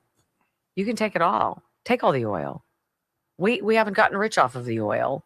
We haven't benefited at all from the oil. The oil is like winning the lottery. It just brings so many headaches. All these foreign powers want to control it, right? They want to wheel and deal, create some axis of power, like the Legion of Doom, right? You can have the oil. The oil is nothing but trouble to us. You can have that. You just leave us with freedom. Spoken like people who haven't been free for a while. Brock, what's going on? Nothing. You just groaned. You could hear that? I could hear that. Take lean. I totally forgot. Take lean. Take lean. This is your weight loss assistant. Okay? We talk about Dr. Gundry's drinks. Yes, they work. Lean is from Brickhouse Nutrition. These are the people who make Field of Greens. These are the people who know about your body and know about the machinations of it. And they know that if they can do 3 simple things: 1, control your blood sugar; 2, control your cravings and your appetite; and 3, they can convert fat into energy, that you can lose weight without getting an injection. You can lose weight without dramatically changing everything you do. And that is what lean is. Take lean. TakeLean.com, and you're going to use my name, Wendy. Get 20% off when you do this. I've heard phenomenal things. I've heard some pretty wild stories about people losing 50 pounds, losing a pound every 3 or 4 days. That sounds pretty interesting, doesn't it? So imagine by the summertime, you could be down 40, 50 pounds. TakeLean.com, promo code Wendy. 20% off. 20% off. I love it.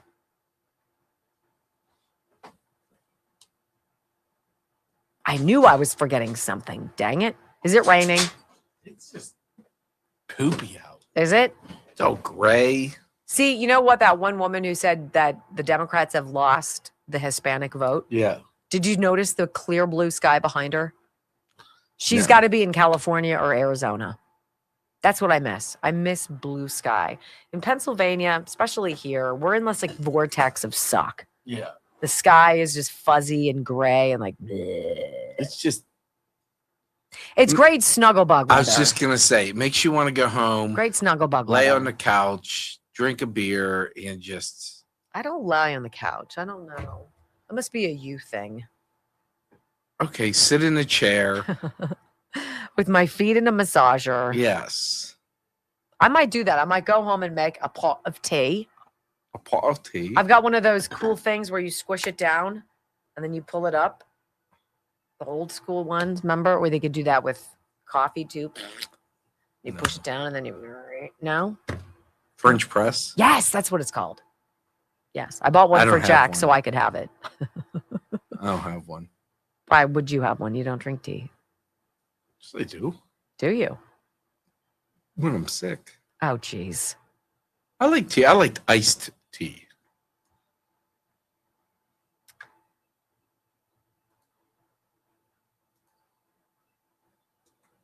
Let's see. I could drink iced tea all day long. Iced tea and iced coffee all day. I wonder if there's anything else about Denmark and Greenland ask for Rubio meeting.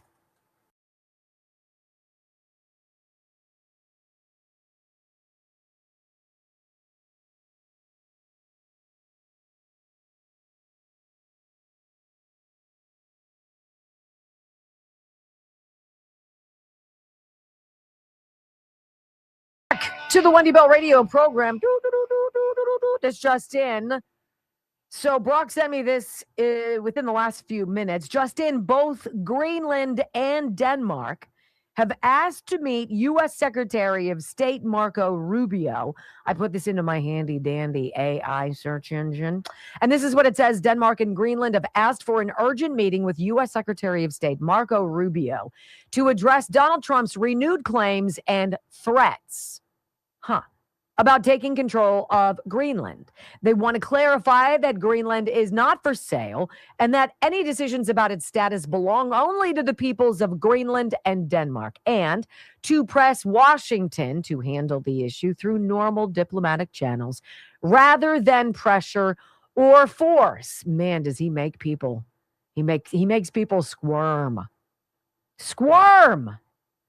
Trump's renewed statements about needing Greenland for U.S. defense, coming on the heels of the U.S. military intervention in Venezuela, raised fears in Denmark and Greenland that Washington might consider coercive steps to gain control of the island. No, what he wants to do is make a deal.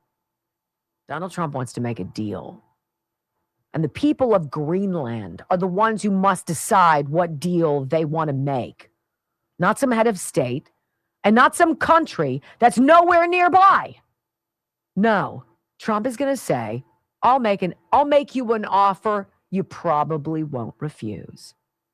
Interesting. Now, let's talk about this. I want you to hear this man. He's a Venezuelan pastor. And this is the side of things that you don't get if you watch Jake Tapper on CNN. We have been praying for this. Thank you, God. Thank you, Trump. These people from Venezuela, many of them have told me if this really works, we will go back to our country. We want to really rebuild our country and our nation after 26 years. We're all waiting for this moment. We were praying for this moment that something will happen in their countries sooner or later, because we have seen their struggles. They left their family. Their dreams were shattered. I love. We will go back and we will help rebuild. We will do what it takes to get our homeland back. That's love. Then there's this Venezuelan woman on people saying all Trump wants is oil. And then she says something very interesting. So you probably saw some Democrats, including the new mayor of New York, Zoran Mamdani, literally declare that what Trump did on Saturday morning was illegal. What do you think of that? Again, if people don't live through it, they won't know how desperate us Venezuelans are for a change. I know they're talking about Trump only wanting the oil, but everybody's there for the oil. Russia, Iran, everybody's there for the oil already. China. So if Trump needs the oil to give us freedom, then that's a price we're willing to pay just so that we have our freedom and make a change. In 26 years, nobody has done anything for our country except for Trump. So if that's a price that he's the only one that has made an action on it, and he's the only one that has delivered his promise. So if that's the price we need to pay for it, then that's okay. Venezuela has a lot of other resources. It's not just oil. We have minerals. We have so many other things that once our country is better, then we, as Maria Corina always say, we will be an amazing country. We just need that change and somebody to help us for it. Take the oil. Give us freedom. Make us partners. Let's make a deal. And finally, this man absolutely overjoyed. Libertad. I'm overjoyed. I'm ecstatic. I'm Venezuelan by heritage. My family's still in Venezuela. And I've been looking forward to this day for so many years. Thank you, President Trump. Thank you, the United States, and God bless Venezuela. One day we will be free. One day we're going to have justice. And now it's finally no longer a dream. It is reality. Thank God. One day we're going to have justice. Isn't that a curious theme of all of this? It's the difference between the way it's always been and the way it's going to be starting now. It's not America only. It is America first. We are the strongest. We are the mightiest. We have the best ideas. We have the greatest people. But we can share. We can work together. And specifically, the Western Hemisphere, President Trump is moving his various ships in battleship along the board.